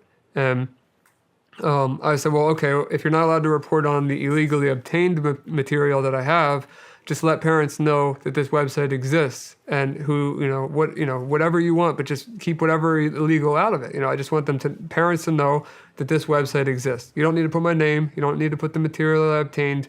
Nothing. Every single one of them completely disregarded me. I sent a lot of those notes over to Project Veritas with some evidence of that, but not a single person until now has done anything about this. Not one, not any conservative media, not any liberal media, because unfortunately that's the day and age we live in now, right? None of them would touch this. No. None of them want to be involved in saving kids. When I say I tried so hard and nobody wanted to do anything.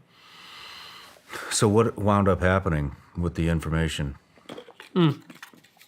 So law enforcement didn't want to get involved either. No, so I called my attorney locally, and then I called an attorney in Virginia because the owner of the website happened to be a Democratic politician and ran for Congress 2 times. His name is Nathan Larson, and I'll explain more about him in a second. But I talked to a lawyer in Virginia because I knew that's where he lived, and I wanted to see what I could do from there. So the lawyer in Virginia basically told me she didn't know what to say. She never heard of anything like this. The lawyer in Florida reached out to the local task force, let them know that I had access to the information, and then as well as doing that tip line. So from that point on, all of these news stations and all the law enforcement connections, whatever you want to call them, they all were fully aware that Nathan Larson was running this website, that he was, he ran for Congress twice, that he was an extremist, he did crazy things, but he did run for Congress 2 different times in Virginia. So I thought that they would take that seriously. Well, completely ignored. Completely ignored it. Project Veritas gave me access to some of the stuff you guys are working on together. Yeah. And in one of those videos, you're reading a quote from Nathan Larson. I'm going to read it right now. Mm-hmm.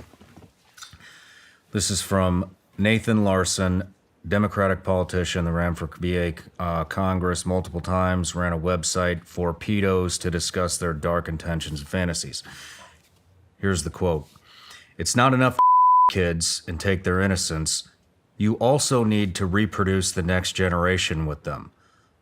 Let them see that you prefer to the offspring you have with them than to continue to have with a woman who is no longer jailbait." The quote continues, "But you can still sometimes.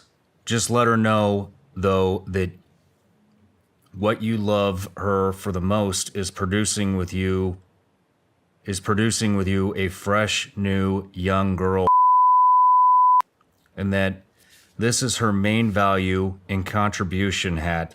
You think fondly of her." This is disgusting. I'm sorry. You think fondly of her because that beautiful daughter reminds you of her.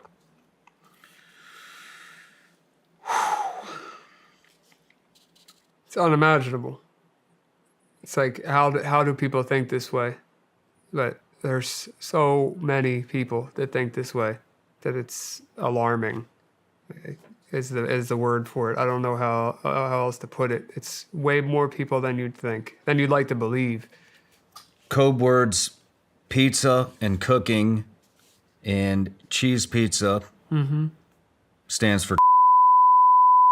Yep.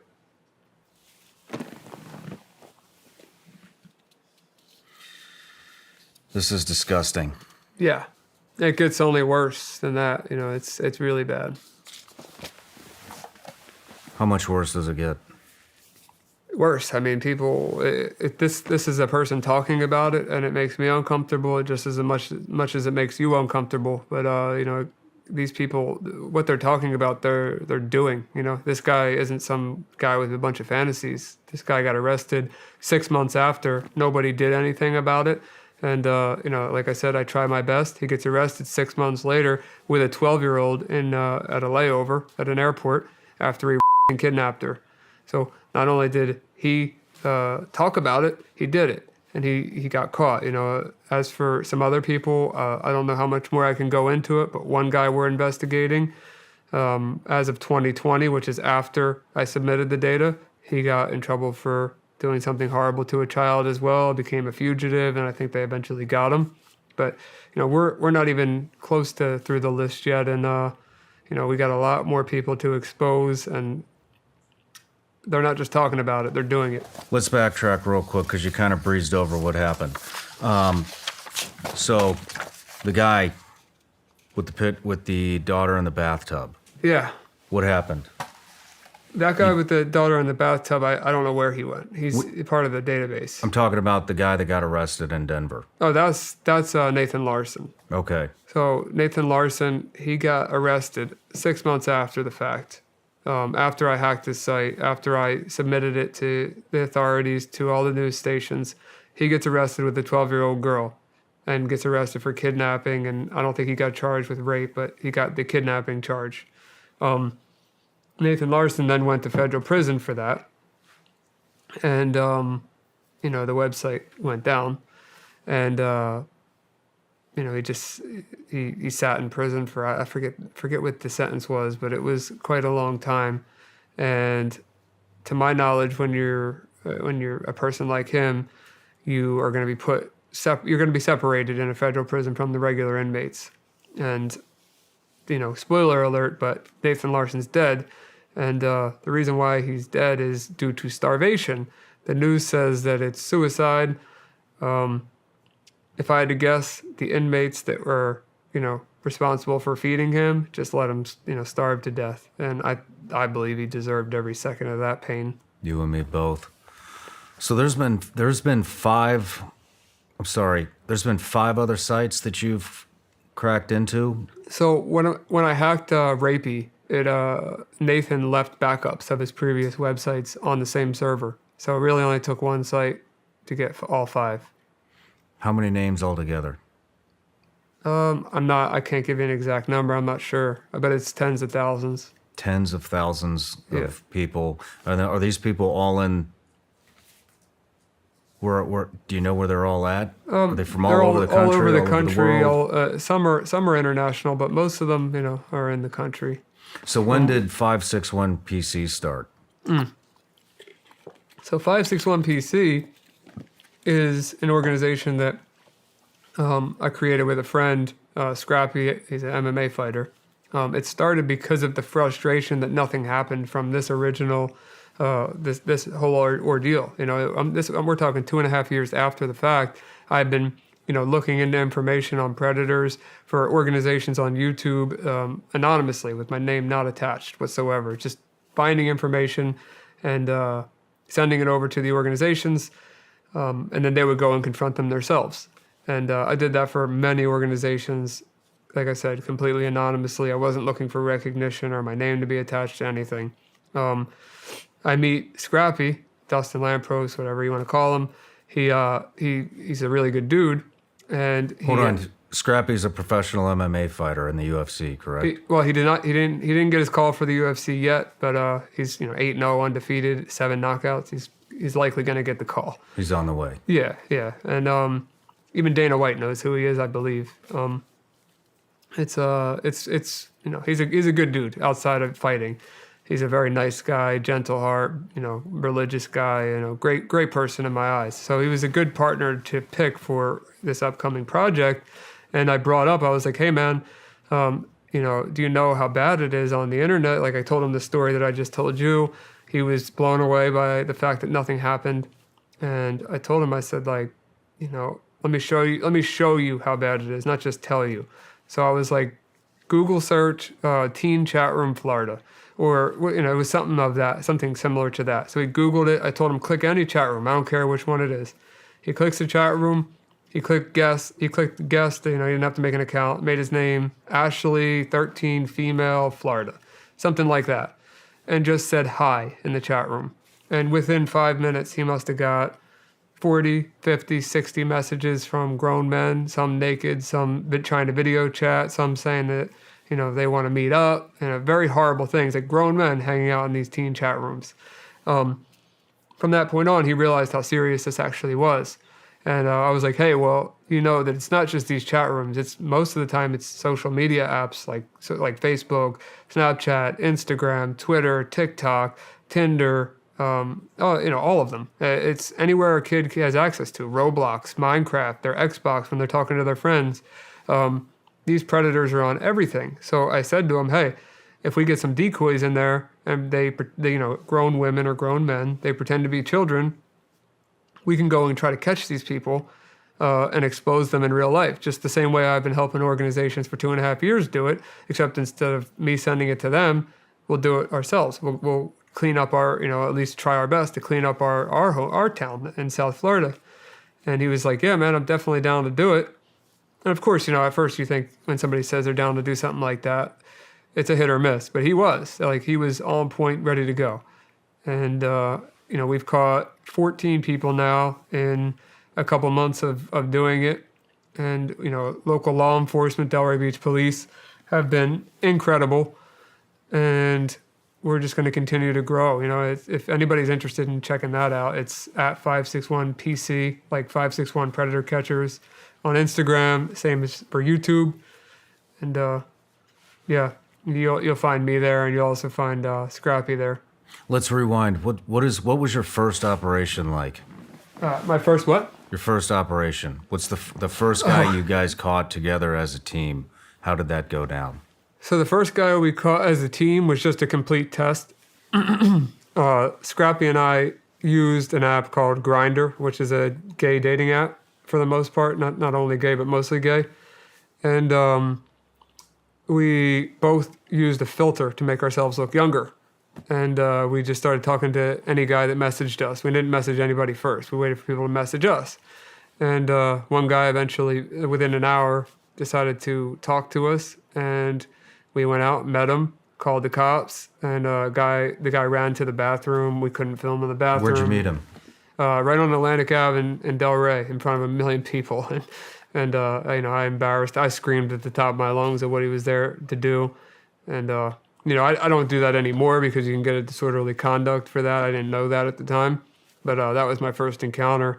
Guy just ran to the bathroom, though, and hid until the cops got there. And at that time, the cops had no clue what was going on, so they just let him go. Have you gotten anybody arrested? Yeah, multiple people. How many? 3 so far. Let's go over the first one that you got arrested. What did that operation look like? That one is actually... I think. Do you mind if I go over the guy that I know the full story of right now? Because some of them are active. So, one guy, we have a YouTube video, and we made him, do pull-up. We made him do push-ups and sit-ups, to distract them while the cops were on their way, and he said that that the girl had bleeding hips, and I believe he said something about wanting to take a shower with her or something like that.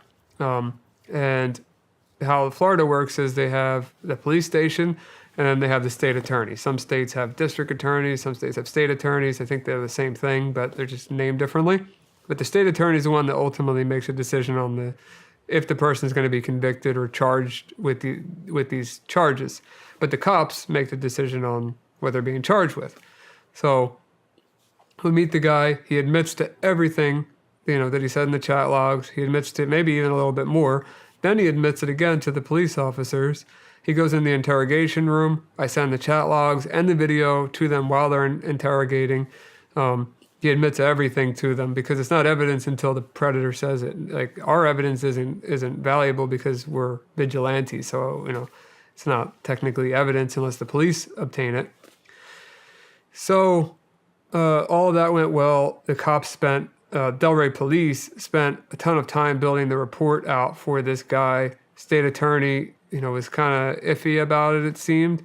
And the entirety of the case was thrown out because there was no shower inside of Walmart. So there's no way he could have showered. You've got to be shitting me. Yeah. So it's a little bit rough. We had a meeting. Do you know who's responsible for that case getting dropped? I don't. I know it's the state attorney for Palm Beach County, but Yeah, I don't know the exact name. Is that an elected slot? I believe so. We should look that name up and post it right here. It's wild to me, but the one thing that I can say is that one of the sergeants who used to be a detective did have a meeting with us right after that and told us what the state attorney would be looking for to secure a conviction. So we are trying to fall within those guidelines now. Like, we call the cops regardless every time, but we're not sure if we're going to get an arrest or not unless it falls within the guidelines that we're told. Ryan, do you think you could demonstrate right here, right now, how fast these sexual predators will show up in a chat room? Yeah. Fire your computer up. Let's do it. All right, I'm recording, so now I'm just going to say, hi, who wants to chat? And I named myself Ashley Female New Jersey, 13 Female New Jersey. Let's see how many private messages come in. 2 already. 3. It's been like 10 seconds. Yep. Hey, want to fool around? Hey, how old are you? Let me just copy that and send that to everybody because we got other messages coming in. What chat room are you in?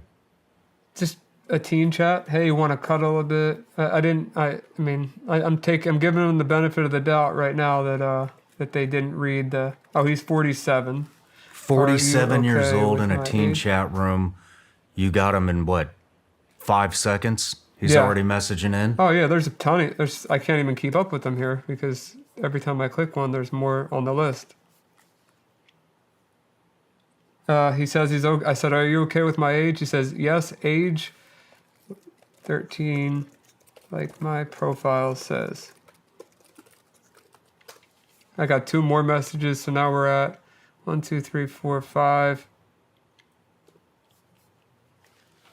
I'm 19. Let's ignore the 19-year-old, even though it's disgusting. It hasn't even been 60 seconds yet. Okay, there's another guy. Here's the other guy. This guy's 15. Ignore him. That is a real teenager in a teen chat.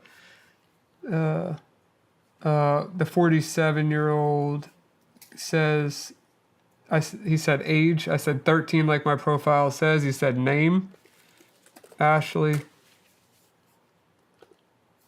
And then another guy just messaged. How old are you? Okay, this person's a child too. So out of all of these, there's one guy here who is 47 years old, less than a minute, who wants to talk to a child in a teen chat. And I only said hi in the chat room, nothing else. Holy shit, dude. You jumped in a chat room. You called yourself Ashley 13, New Jersey. Literally less than 10 seconds. We have a 47-year-old wanting to have sex with a 13-year-old girl. Yeah. Yeah, that's how quick it is. Like I Googled teen chat. I'm in a different state, so I get different results here for, the local teen chats. There's no way for me to set it up. All I did was say hi in the chat room and press enter. And a bunch of messages came in. Some were from actual teenagers, as it should be in a teen chat. And one of the guys, which, who knows if they really are teenagers, that's another thing. But one guy was open about that he was 47 years old, and he was completely fine with the age. Where all is this happening? Is this happening? Just list off where this is happening that everyday people use all the time. Facebook, Instagram, TikTok, Snapchat, Kik, WhatsApp, Roblox, Minecraft, Xbox, PlayStation. Xbox and PlayStation? Yeah, because you can chat with random people in games. They could represent themselves as whoever they want. Yeah, I mean, it's just the list goes on. Anywhere where a human can communicate with another human, the child is not safe. So parents need to be watching that. And not just assuming if your kid says, "Hey, I'm on the phone with my friend," which friend is it? Is it one that I know? You can't be scared of being a helicopter parent, because if your kid's aggravated at you for a couple of minutes for being overprotective in these scenarios, I think it's worth. It's not your fault regardless of what happens, but to save them from a life of trauma, I think it might be worth the extra couple minutes or aggravating your kid to see who they're actually talking to, see who their friends really are, and just spend that extra time, because it could save a lifelong battle with trauma. This happened to somebody I know in Parkland. I remember I used to live in Boca, so I got a lot of friends down there. Happened in Parkland. He's got a daughter, couple daughters, and she was blackmailed by somebody and had taken pictures, and it's everywhere, just as you just demonstrated it. I mean, 10 seconds, less than 10 seconds, and he's on there. Yeah. Is this the case every single time? Yeah. Some of the guys want to chat for longer before they meet up in person, but yeah, it's that easy. It's not good that it's easy, but it is that easy to find them. They're out there, and they're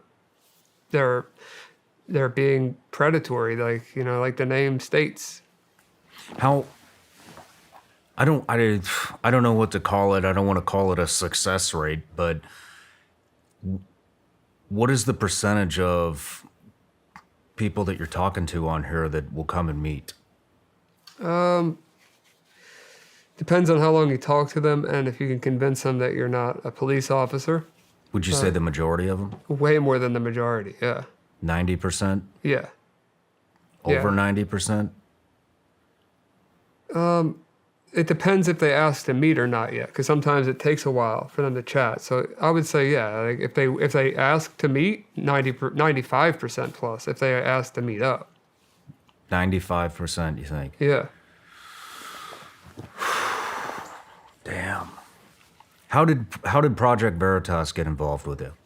They saw a viral podcast of me talking about the website, and they were interested, and they said, well, I want to help you bring justice to this, to what the other stations failed to bring justice to, and the FBI even failed to, or everybody failed me. I felt like they failed me. And Project Veritas said, hey, well, we will do something about this. We'll put our whole team on it.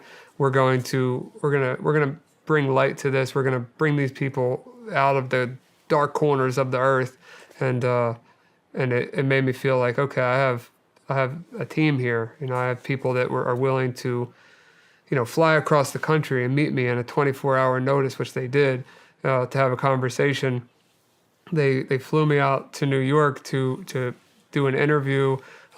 Just off my word. I could have been lying. I could have been a member. Who knows what they didn't know who I was. So they just took my word for it, and they gave me the most compassion and love more compassion and love than I would have ever expected, and still are to this day. What does this collaboration between you and them look like? How are they? You're obviously feeding them all the information that you've uncovered so far. Are you still getting more information? So right now we're going off the data that I already have, which is so much, especially with Nathan Larson's websites. The one we're focusing on at the moment is rapey.co and .to. So anyone that was on that list is going to be investigated. We have all of their information, or ways to find it. So we're just going to go down that list, keep exposing them in person, and we've found quite a few already. So it's only going to get more extreme, especially as the team gets bigger. And hopefully we do some justice, put some more in prison, uncover some secrets. How are you guys? So they sent me. So this interview is timed perfectly. When Project Veritas starts to release this information, we're right behind them. We've talked to them. We're collaborating with them. Mm-hmm. We want to just dump gas and amplify what you guys are doing to get this word out. So what does this collaboration look like between you and them? You're feeding them the information, and then how are they reaching out to these guys, and how are they getting them to come in and confess to this stuff? They have their own ways of dealing with undercover operations and like filming undercover. But when we find the information on the people, we're going off the database, we're taking the information per user, we're tying that to what we have some archived images of when the website did exist. So we could say this user said this at this time or replied to this at that time, figure out who that user is, and then organize a team to go out there and meet them. But the process of finding out who they are is called OSINT, or Open Source Intelligence. And Project Veritas has been doing that already for years, as well as me. I specialize in OSINT, and obviously being a hacker, it just comes with the territory. So working together as a team, finding these people has been, no different than what I would do on a daily basis, except it's just making a bigger impact. How many guys have you guys put in prison so far? I don't think I can talk about that part yet. Okay. Yeah. We'll wait. Let's talk about the John Lewis confrontation. Yep. He was on rapey.to website with his email link to it. He says he found the website through a Telegram group. Yeah. First, he admits to having a fetish to young children, went to therapy for help with that addiction, has been going for many years and has made a little progress with his addiction. Addiction to porn, right? Yeah. Yeah. Do you want to talk about that interview at all? Have you seen that? Yeah, I watched the interview, and the guy is in a facility for his addiction to porn, but was completely cognizant and coherent. There, he wasn't like a mental health case to like where he didn't know right from wrong. He definitely was fully aware of what he was doing. Like I said, he's one of 7,000 on that list, but he did admit on an undercover camera that he was to child, he was soliciting, and that he was a member of not only but those Telegram groups I mentioned earlier that were trading and soliciting child. He admitted all of that clear as day on camera. So that will be forwarded along to the police, and we'll see what happens from there. But that was very recent, his confrontation. The application question to join the group. We've already gone over this. If a man wants to his 3-year-old daughter in every while she is, do you have a problem with that? Please elaborate on your thought process so we can better judge your suitability for this site. John Lewis's response: I do have a problem with that. That's disgusting. Then they expose the conversation, make a video in the school basement. Denied it. It was a lie. Denied receipt. Passed. He only admits to having seen but did not distribute it. And then confessed to have looked or seen images, never physically acting on those urges. And then later confessed. Right. And says that he never did any of that. And if what he says that he did on the forum, he legitimately says that he kid in the basement across from the school, and just by chance, that's where he lives, across from a school where his parents live. So, he could say he didn't or he did, but the fact that he admitted to, like, I've been in some very, very tough spots in my life, but I've never thought about a child ever. Either. I doubt you have either. If I don't trust anything you say. Yeah. So if you tell me on a forum that kid in the basement, you probably in the basement. That's what I'm gonna safely assume. Do you know what happened to this guy? That's like I said, that one's so new that I'm not sure what's going to happen to him, but hopefully He's still out there right now, though. Yeah.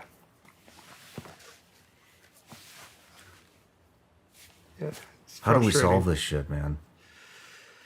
There's no way to solve it for sure. Like, it's never going to go away. And unfortunately, we have some states that are trying to normalize it. We have states that are trying to make it a sexual orientation. And then we have other states What like states? California being the main one that I know of. What are they doing? They're trying to make it a sexual orientation. I think they're calling it something attracted minors or something. They're making this a thing. They're making it okay. We need to accept. So now we need to accept people who are little kids. Yes. That's what they're trying we to need to do. accept that now. Yeah, California is one state that they're trying to make it part of a sexuality to be attracted to children. It's a sexuality to be attracted to children. Do you know Yeah. any of the other states that are doing this? I could Google it, but California is the main one that I know of. Not surprising. Yeah, not surprising. Not to me either. surprising at all. Yeah, so that blows my mind that that's even a thought. And then there's people that defend these guys as it's a mental illness, it's a sickness, it's this, it's that. I don't care what it is because it affects somebody else. You know, it's going to ruin somebody's life forever. Why do you think these states are pushing this shit? I don't know. But Florida, I'll give you a good example. I mean, DeSantis is trying to pass a bill to issue the death penalty for sex crimes against children. From what I understand, that's in place. Is that in place So now? is it locked in? It must have been recent if so, but I don't want to misspeak, but the way I understood it Yeah. is that it is in there now, and that if you're doing this shit Mm-hmm. and you get caught, they're going to fucking kill you. I love that. Why is it? That should be the case everywhere, in my opinion. Why are all the Democrat states trying to legalize this shit and make this normal? I don't fucking understand that. I don't know. I don't know how you can vote for that shit. I don't know how you can affiliate with that shit. I don't know how you can think it's okay. It's fucking disgusting. Yeah. Yeah, I agree with you. It's like, but They're how do we stop normalizing that? kids. Yeah.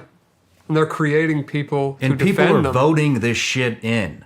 Yeah. Fucking Gavin Newsom got recalled and they voted him in again. And look at this shit. Now he's making this shit normal? I mean, I hate to get fucking political, but what the fuck is wrong with these people? I agree with you. Agree. It's I can't explain. I wish I could. I wish I could explain why we just got a message in 10 seconds in a random chat room from a 47-year-old man wanting to.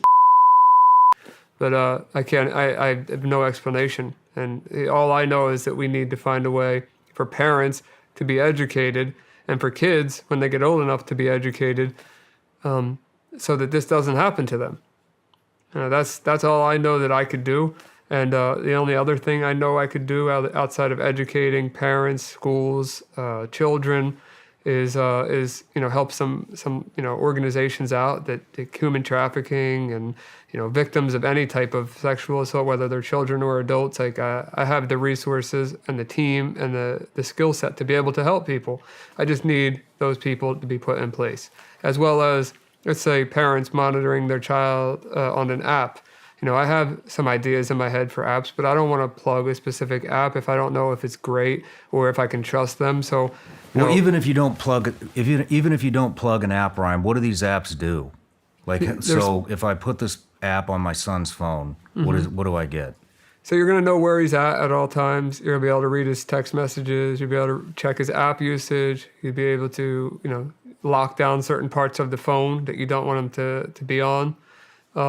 And just basically as if you have access to the phone, but you have more access than him. It's really more, I think it's more important to do that and have your kid aggravated at you than, like I said, the latter. Yeah, I mean, I would 100% agree with you. I mean, So do you know the basically, these statistics apps. with the 1 in 10 people before the age of 18 are sexually assaulted, and 40% are 12 years old or under? I didn't know that. Yeah. I mean, that's 40%. 40% are under 12. So it's important to do this stuff, So with these apps, so the way I'm understanding what you're saying is, if I put one of these apps on anybody's phone, I basically get control, just like you were talking about earlier, of people's computer. I can control everything they're doing, what they're It's looking like at. a commercial remote access Trojan. How easy is it to manipulate the app? I mean, because here's my concern. I'm getting old, and my son's going to be a lot more tech savvy than I am. Right. So he's going to learn how to defeat that. Yeah, for sure. So I don't think that it's going to be easy as of right now. I know it's not easy. I know of one that my my uncle is using, and it hasn't been beaten by his daughter. So I don't think it'll be that easy. Nothing's impossible, but they could always get on a computer, which there's other ways to protect the computer. If it was me as a kid, maybe I'd get a little more crafty because that's what I like to do. I like to hack computers. But I don't know. It would stop me and make me second guess what I was doing if I knew my parents or parent was watching everything that I was doing online. I would second guess my conversations and who I talked to. Damn, man. This shit is... Because I'll give you one example. A guy was talking to our decoy. This is like the second or third person that we caught. Talking to our decoy in a normal chat room, not like that, like regular social media site, and was using a photo of some guy that was in a band as his profile photo, using a fake phone number, fake age, and a fake name. And we were like, we can't find information on him. Like, we can meet up with him, but we're not going to know anything about the guy. So we eventually got the decoy to get the guy to send pictures of his face. And he sent some real pictures of his face. I was able to find him on the internet, found his real name, found that he was not the age that he said, not the name that he said, that he wasn't even using his real photos. He booked a hotel room. He ordered. He even actually ordered pizza to the hotel room, thinking that he was meeting with an 11-year-old at that time. And it's you got to remember that the 11-year-old he thought he was talking to was under the assumption they were meeting some guy from a band that was younger, that got a hotel for the night, that just ordered pizza, when in reality it's some guy in his mid-40s them.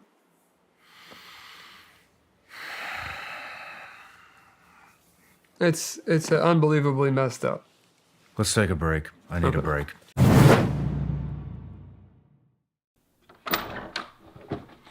Hey guys, let me tell you about this subscription service that I've been working real hard on called Vigilance Elite Patreon. Basically on Patreon, we have it broken up into 3 different tiers. We got tier 1, tier 2, and tier 3. Let's dive in. Our tier 1 patrons get all the behind the scenes footage of the Sean Ryan Show. That could include behind the scenes photos, that could be side conversations that we have in between breaks, that could be specific questions that our patrons give us for the guest on the Sean Ryan Show, and a ton of bonus content that doesn't really fit into any specific category. For our tier 2 patrons, they get access to our tactical training library, which consists of well over 100 videos. We've broken those videos up into separate categories, and those categories are rifle fundamentals, pistol fundamentals, drills, tactics, driving, gear and weapon setups, and everybody's favorite, mindset. Also on tier 2, you will get a live update from me on the 1st and the 15th of every month, where we talk about the upcoming guests on the Sean Ryan Show, plus all the benefits of tier 1. Our top tier, which is tier 3, gets full access to all the other tiers, plus they get full access to me, where we do video teleconferencing, VTC, once a month. We discuss anything from tactics to current events to who's coming on the show. I take suggestions, and it's very interactive. No matter what tier you choose, the support is greatly appreciated, and it is the only thing that makes this show drive on. So thank you for all the support. See you on Patreon. All right, Ryan, we're back from the break. Sorry, man, I was getting a little too angry before the break, so I understand. Wanted to cool off for a minute. But while we were on the break, I want to clear a couple things up. We were talking about the California law and the Florida law. So we printed some stuff up. This is from the Liberty Champion. I didn't realize this stuff in California got signed into law in 2020. Right. Yeah, and I don't know. God knows what more they've done since then. Yeah, who knows? I know the LGBTQ plus community, from what it says in one of those articles, they were not happy at all about this decision. So it seems they're not in support of, or at least the LGBTQ movement is not in support of the sexually attracted to minors or men I can't remember Yeah, the so acronym. the plus, is that what this is? I believe so, but I don't want to be wrong. Yeah, so let's just stick to what we know. So I'm just Yeah. going to read this. This is a report from the Liberty Champion. It is an opinion poll. I think this portion is factual. You can look it up. We're on a time crunch, so whatever, look it Yeah. up. But according to this, a couple weeks ago, this is dated October 12th, 2020. A couple weeks ago, California Governor Gavin Newsom signed a law that would allow judges to decide whether or not to list someone as a sex offender for having or with a minor. According to the bill, it only applies to consensual sex, whether it be between a minor 14 years old or older. So as long as they're 14, you're good in California. Well, I guess they you're believe not it's good. consensual. It's up to the judge. It's up to the judge, and they believe that children can consent at that age. And then from what I know, just hearing things or reading things, that there is they want to make it a sexuality in certain states, one being California, that you're attracted to minors overall. And I don't believe kids can consent personally, not in the slightest. This goes on to say, yeah, it looks like this is an opinion poll, so I don't want to get too far in the weeds, but yeah, it looks like they're adding it to the LGBTQ plus community. Minors deserve the right to consensual sex too. That's ridiculous. That's not from me. That's from this. Right. I totally disagree with this shit. Just Agreed. in case somebody tries to make a weird sound. Yeah, I don't agree with it either. But then we go, and then the Florida thing. This is April 20th, 2023. This is from ABC News. They're really upset about this, if you read the whole article. But Florida Governor Ron DeSantis on Thursday signed a bill that will allow juries to impose the death sentence even if all 12 jurors do not agree. He is also likely to approve a second bill passed by the lawmakers on next Tuesday, that would make sexual battery of a child under the age of 12 a death penalty offense. It's quite the difference between the two states there. Agreed. I know where I'd want to live. I do live in Florida and totally agree with what he's trying to do. I just can't believe people are into this shit. You know? Yeah, I do it every day, and I still can't believe it. But so we're going to kind of wrap things up here. There's a couple of things that we haven't talked about yet. I know you got a couple of facts, statistics that you want to rattle Sure. off. Before we get to that real quick, let's go over a couple of examples. On our break, you were talking about confronting a man in Delray Beach, Yes. who then was later caught. And then we also talked about a letter that you got from I don't want to say a gentleman's attorney, a pedophile's attorney. Right. Basically standing up for him, trying to pay you. I'll leave it to you from here. Let's start Gotcha. with So the I'll start teacher. with the guy. The video as of recording now isn't on our YouTube channel, but by the time this is released, people will be able to watch this man's video. He showed up after talking to our decoy and talking sexually. He was fully aware of the age, and I looked into the guy. The guy went to school to be a teacher. He has a bachelor's in teaching, teaching to some degree. I don't know what specific topic or if teaching is just a degree, but he is a teacher. He taught at 2 different schools. What And, schools? I have them on my computer. I don't have them off the top of my head. Local Florida schools? One is an online tutor school and another one's not. So, but he has two properties, one in Massachusetts and one in Florida. He showed up to meet. His name was Brent. And I walked up to him with the camera, Scrappy behind me, and we called his name. And the guy just starts walking away while he's on the phone with our decoy. And we're like, hey, we have all your information. We know where you live. We know you're like, instead of just saying we know where you live. We're giving him the address. We're telling him where, his name. We're telling him where he's worked. We're telling him age. Like, this guy knew that we knew who he was, and he kept walking and kept walking. Then he goes into a full sprint. He's full sprinting through the Walmart, and I'm not a big runner, so I just start chasing after him. I'm running as fast as I can to catch up with him. I got the camera in my hand, and I'm screaming at the guy, saying, like, what are you doing here? Like, what's going through your head? Guy gets in his car, he drives away. Didn't get a word out of the guy. So we thought, okay, let's just report it to the police. We'll put the video up. It'll just be a short video. We'll attach some of the chat logs so people see he was a teacher. And I thought that was the end of it. A couple days later, I get a text message from a friend that says, hey, didn't you just catch this guy? Her name's Courtney Elizabeth. She's a predator catcher. She texted me a screenshot from another predator catcher 1,200 miles away in Pennsylvania. So we're in Florida originally. This guy drove to Pennsylvania for whatever reason. I don't know why he was there, if he was on his way to Massachusetts. I don't know what he was doing there, but got caught again by another predator catching group. And I reached out to that predator catcher, Luzerne County predator catcher. He does his county and is known in that specific area. And he sent me all the chat logs. One of the chat logs said that he was chased out of Walmart by 2 police officers. And the guy has no idea who we were because we didn't get a chance to say, we didn't get a chance to even tell him what we were doing. So just, the point of the matter is he didn't get the point the first time. He likely ran from Florida because he thought he was being investigated or wanted by the police.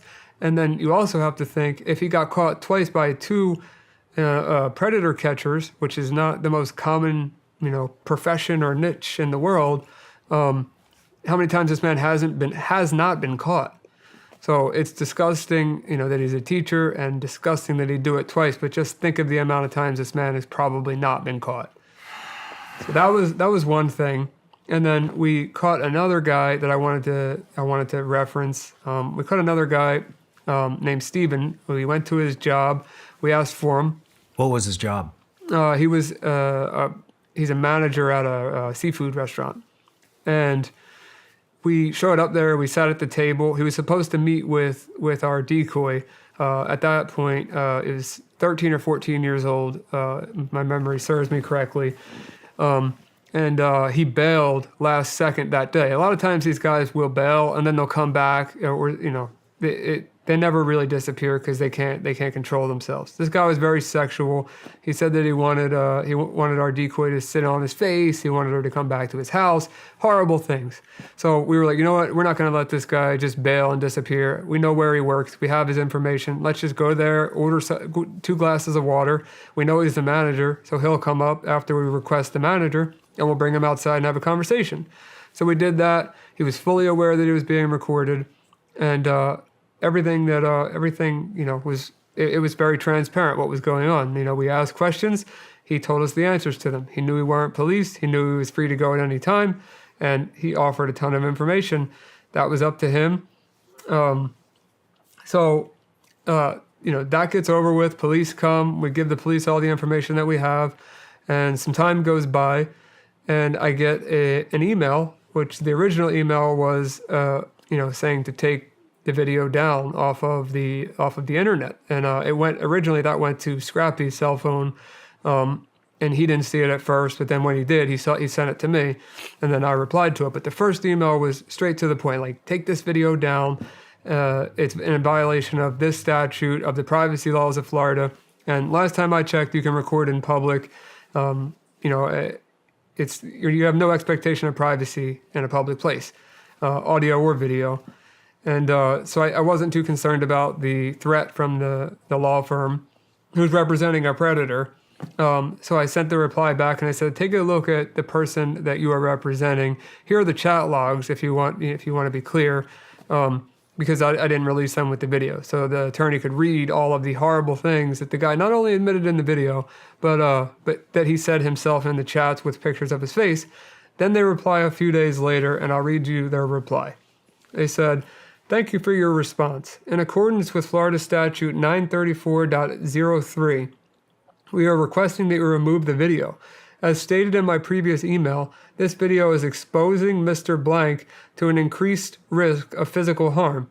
In the video, you have exposed his face and full name without his consent, which is a violation of privacy laws. See below. And then this is from the statute. In Florida, it's illegal to record an in-person or telephone conversation without the consent of all parties. Violating this law constitutes either a misdemeanor or third-degree felony, depending on the offender's intent and conviction history, can also subject the offender to civil damages. And then at the bottom, this is the kicker. We respect everything that you do and acknowledge your mission of doing what is right and protecting the public. In fact, we would like to offer you $1,000 to support your cause and for the administrative costs for the removal. I will also be at your service if you need our help in the future, if you face any legal issues with your channel. Again, we're not looking for a battle, we're looking for your help. Respectfully, Blank. So I will not release their firm's name. I don't respect the fact that they're representing a predator, but they haven't filed a lawsuit against me at this point. If they do, this email is in my possession. It was sent to me. I can release this email. It's not a threat by any means, but I will release it to let the public know that, somebody's representing a predator and trying to make my life and Scrappy's life more difficult, about exposing a local predator. And then number two, the fact that they said that they would want to represent us. Why would we ever want legal advice from somebody that would take most likely $500 from a predator to take down a video that is educating the people in the area who's dangerous? Why would we want to be represented by somebody that's okay with that? Yeah. So I just wanted to let you know that one. That blew my mind. This stuff just goes on and on and on. And Ryan, I want to get you back here again to dive into this more, maybe in 6 months or so, because I know there's going to be a bunch of stuff that develops. But yeah. So I know you have a couple of statistics you want to rattle off. Sure. And let's rattle those off, and then let's try to end this with something positive. Okay. Yeah, agreed. So these are just just some statistics about human trafficking, which it coincides with exactly what we're doing, catching predators and these pedophile ring websites. 1 in 5 U.S. teenagers who have received an unwanted sexual solicitation online. That's Crimes Against Children Research Center. 13 years old is the average age at which a child first encounters an explicit website, which comes from Guard Child. 75% of children are willing to share personal information with strangers. That comes from eSafety Commissioner. 75%? 75%. 50% of sexual exploitation incidents involving children that begin on social media platforms. What was that percentage? 50%. They begin, which I believe is higher. Yeah. 27% of online child exploitation cases involving a perpetrator who is a family member or acquaintance. Source: National Center for Missing and Exploited Children, the people that ignored me. But yeah, 27% of people are cases involving family members and acquaintances, which I think that number's higher too. So they're just statistics. They're not always accurate. But either way, they're still horrible, regardless of which way you look at it. Yeah, it's something to try to wrap your head around and understand the severity and how much this shit happens. But moving on, let's get into some good news. Let's talk about how we solve this thing, right. Which seems, when you look at it and you see you can enter just any chat room and somebody shows up in 5 seconds to... Literally, within 10 seconds, we had that message, or it might have been 5. Yeah. We'll find out. And, we'll find out in the video when we edit. But just to bring some hope to people, we actually the videographer came up with a great option, at least to start. And he was saying, you make a database. We'd pull all of your information, intelligence that you've yanked out of these sites, and hopefully you'll continue to exploit these sites with that information. and make a database, a public database that has all the people that are associated with these sites, names, addresses, pictures, if we can get them, all of it. And then people, schools, businesses, people that are looking to hire, parents, anybody can just go onto this database, type in a name, see if it pops up. Or a face. Or a face. Yeah. Or both. Yep. I think that's a phenomenal idea. Yeah, of course. I mean, like we were saying on the break, it's not like these people are innocent by like, there's no possible chance of them being innocent. There's chat logs of them talking sexually to what they believe is a minor, and then there's video evidence of them showing up there at the time they say they're going to be there, most of the time on the phone with what they think is a child while they're walking through the store or through a public place to meet who they think is a kid. So the database of, if a cop can't get a charge to stick, or the state attorney doesn't want to go through with the case, well, then the public should know regardless, because then they can make their decision based on the evidence that was gathered by the public. I don't know what the legalities would be either, but if you are an attorney who knows this subject and you want to help, reach out to Zero Day, reach out to Project Veritas, reach out to us. Yeah. All those links will be in the description. But man, I think that would be, you know what else I think? We should shame the attorneys who are representing predators.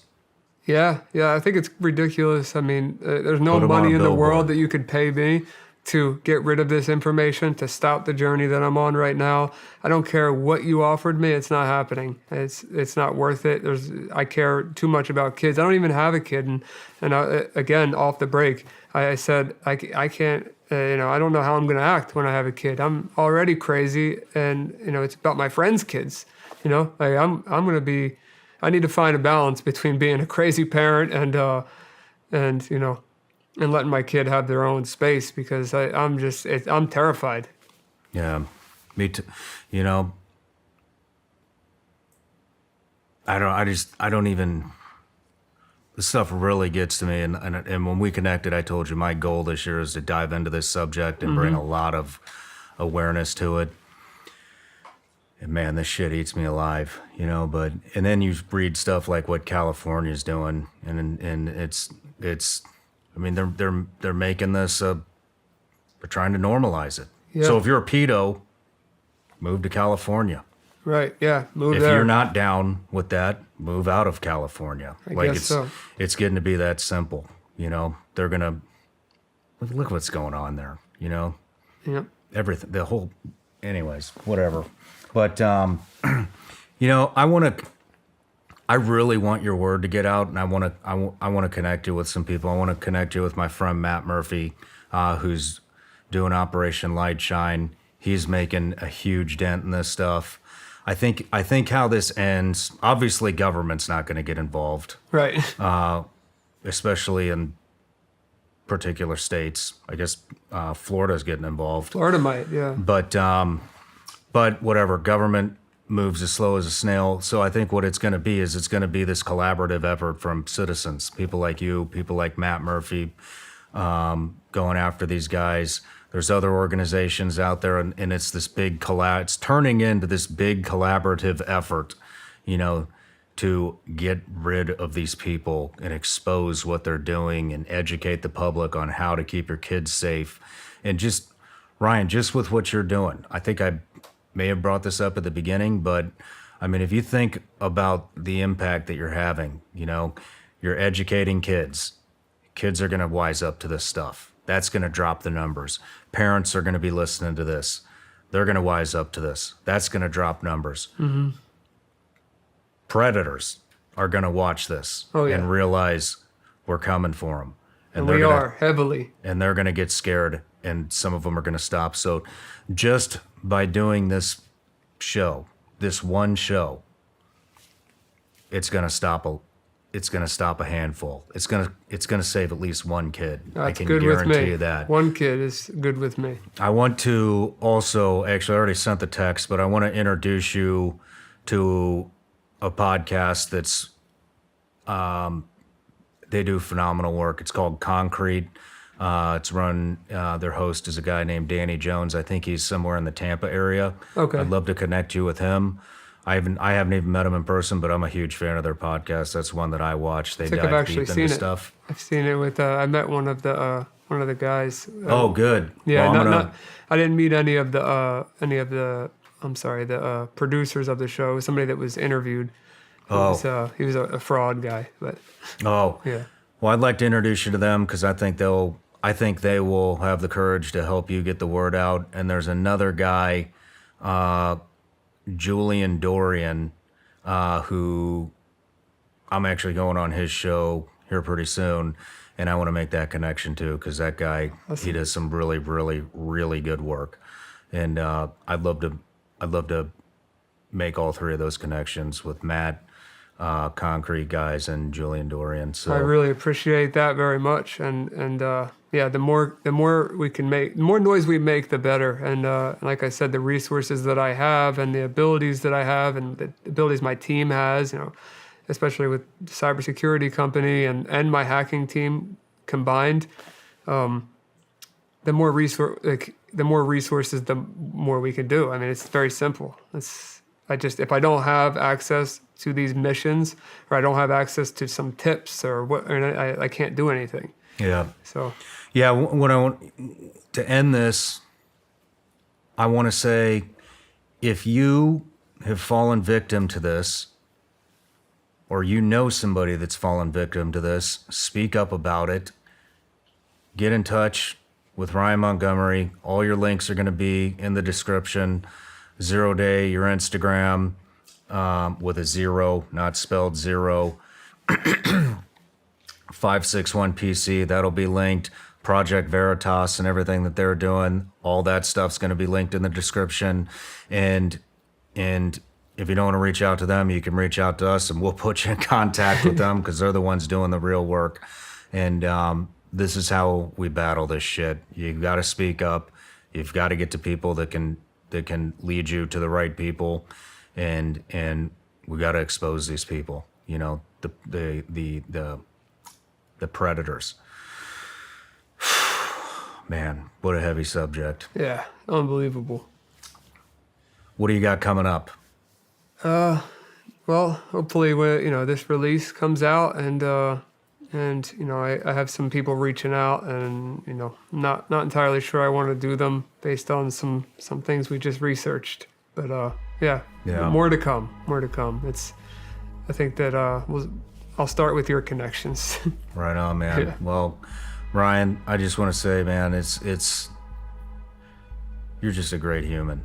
Helping addiction, helping people that are addicts out, and then it morphed into this. And you obviously have a heart of gold, and it shows. And Thanks. I'm just proud to know. Likewise, man. Likewise. Thank you. I appreciate you. All right, brother. Best of luck, and I'll see you soon. See you soon.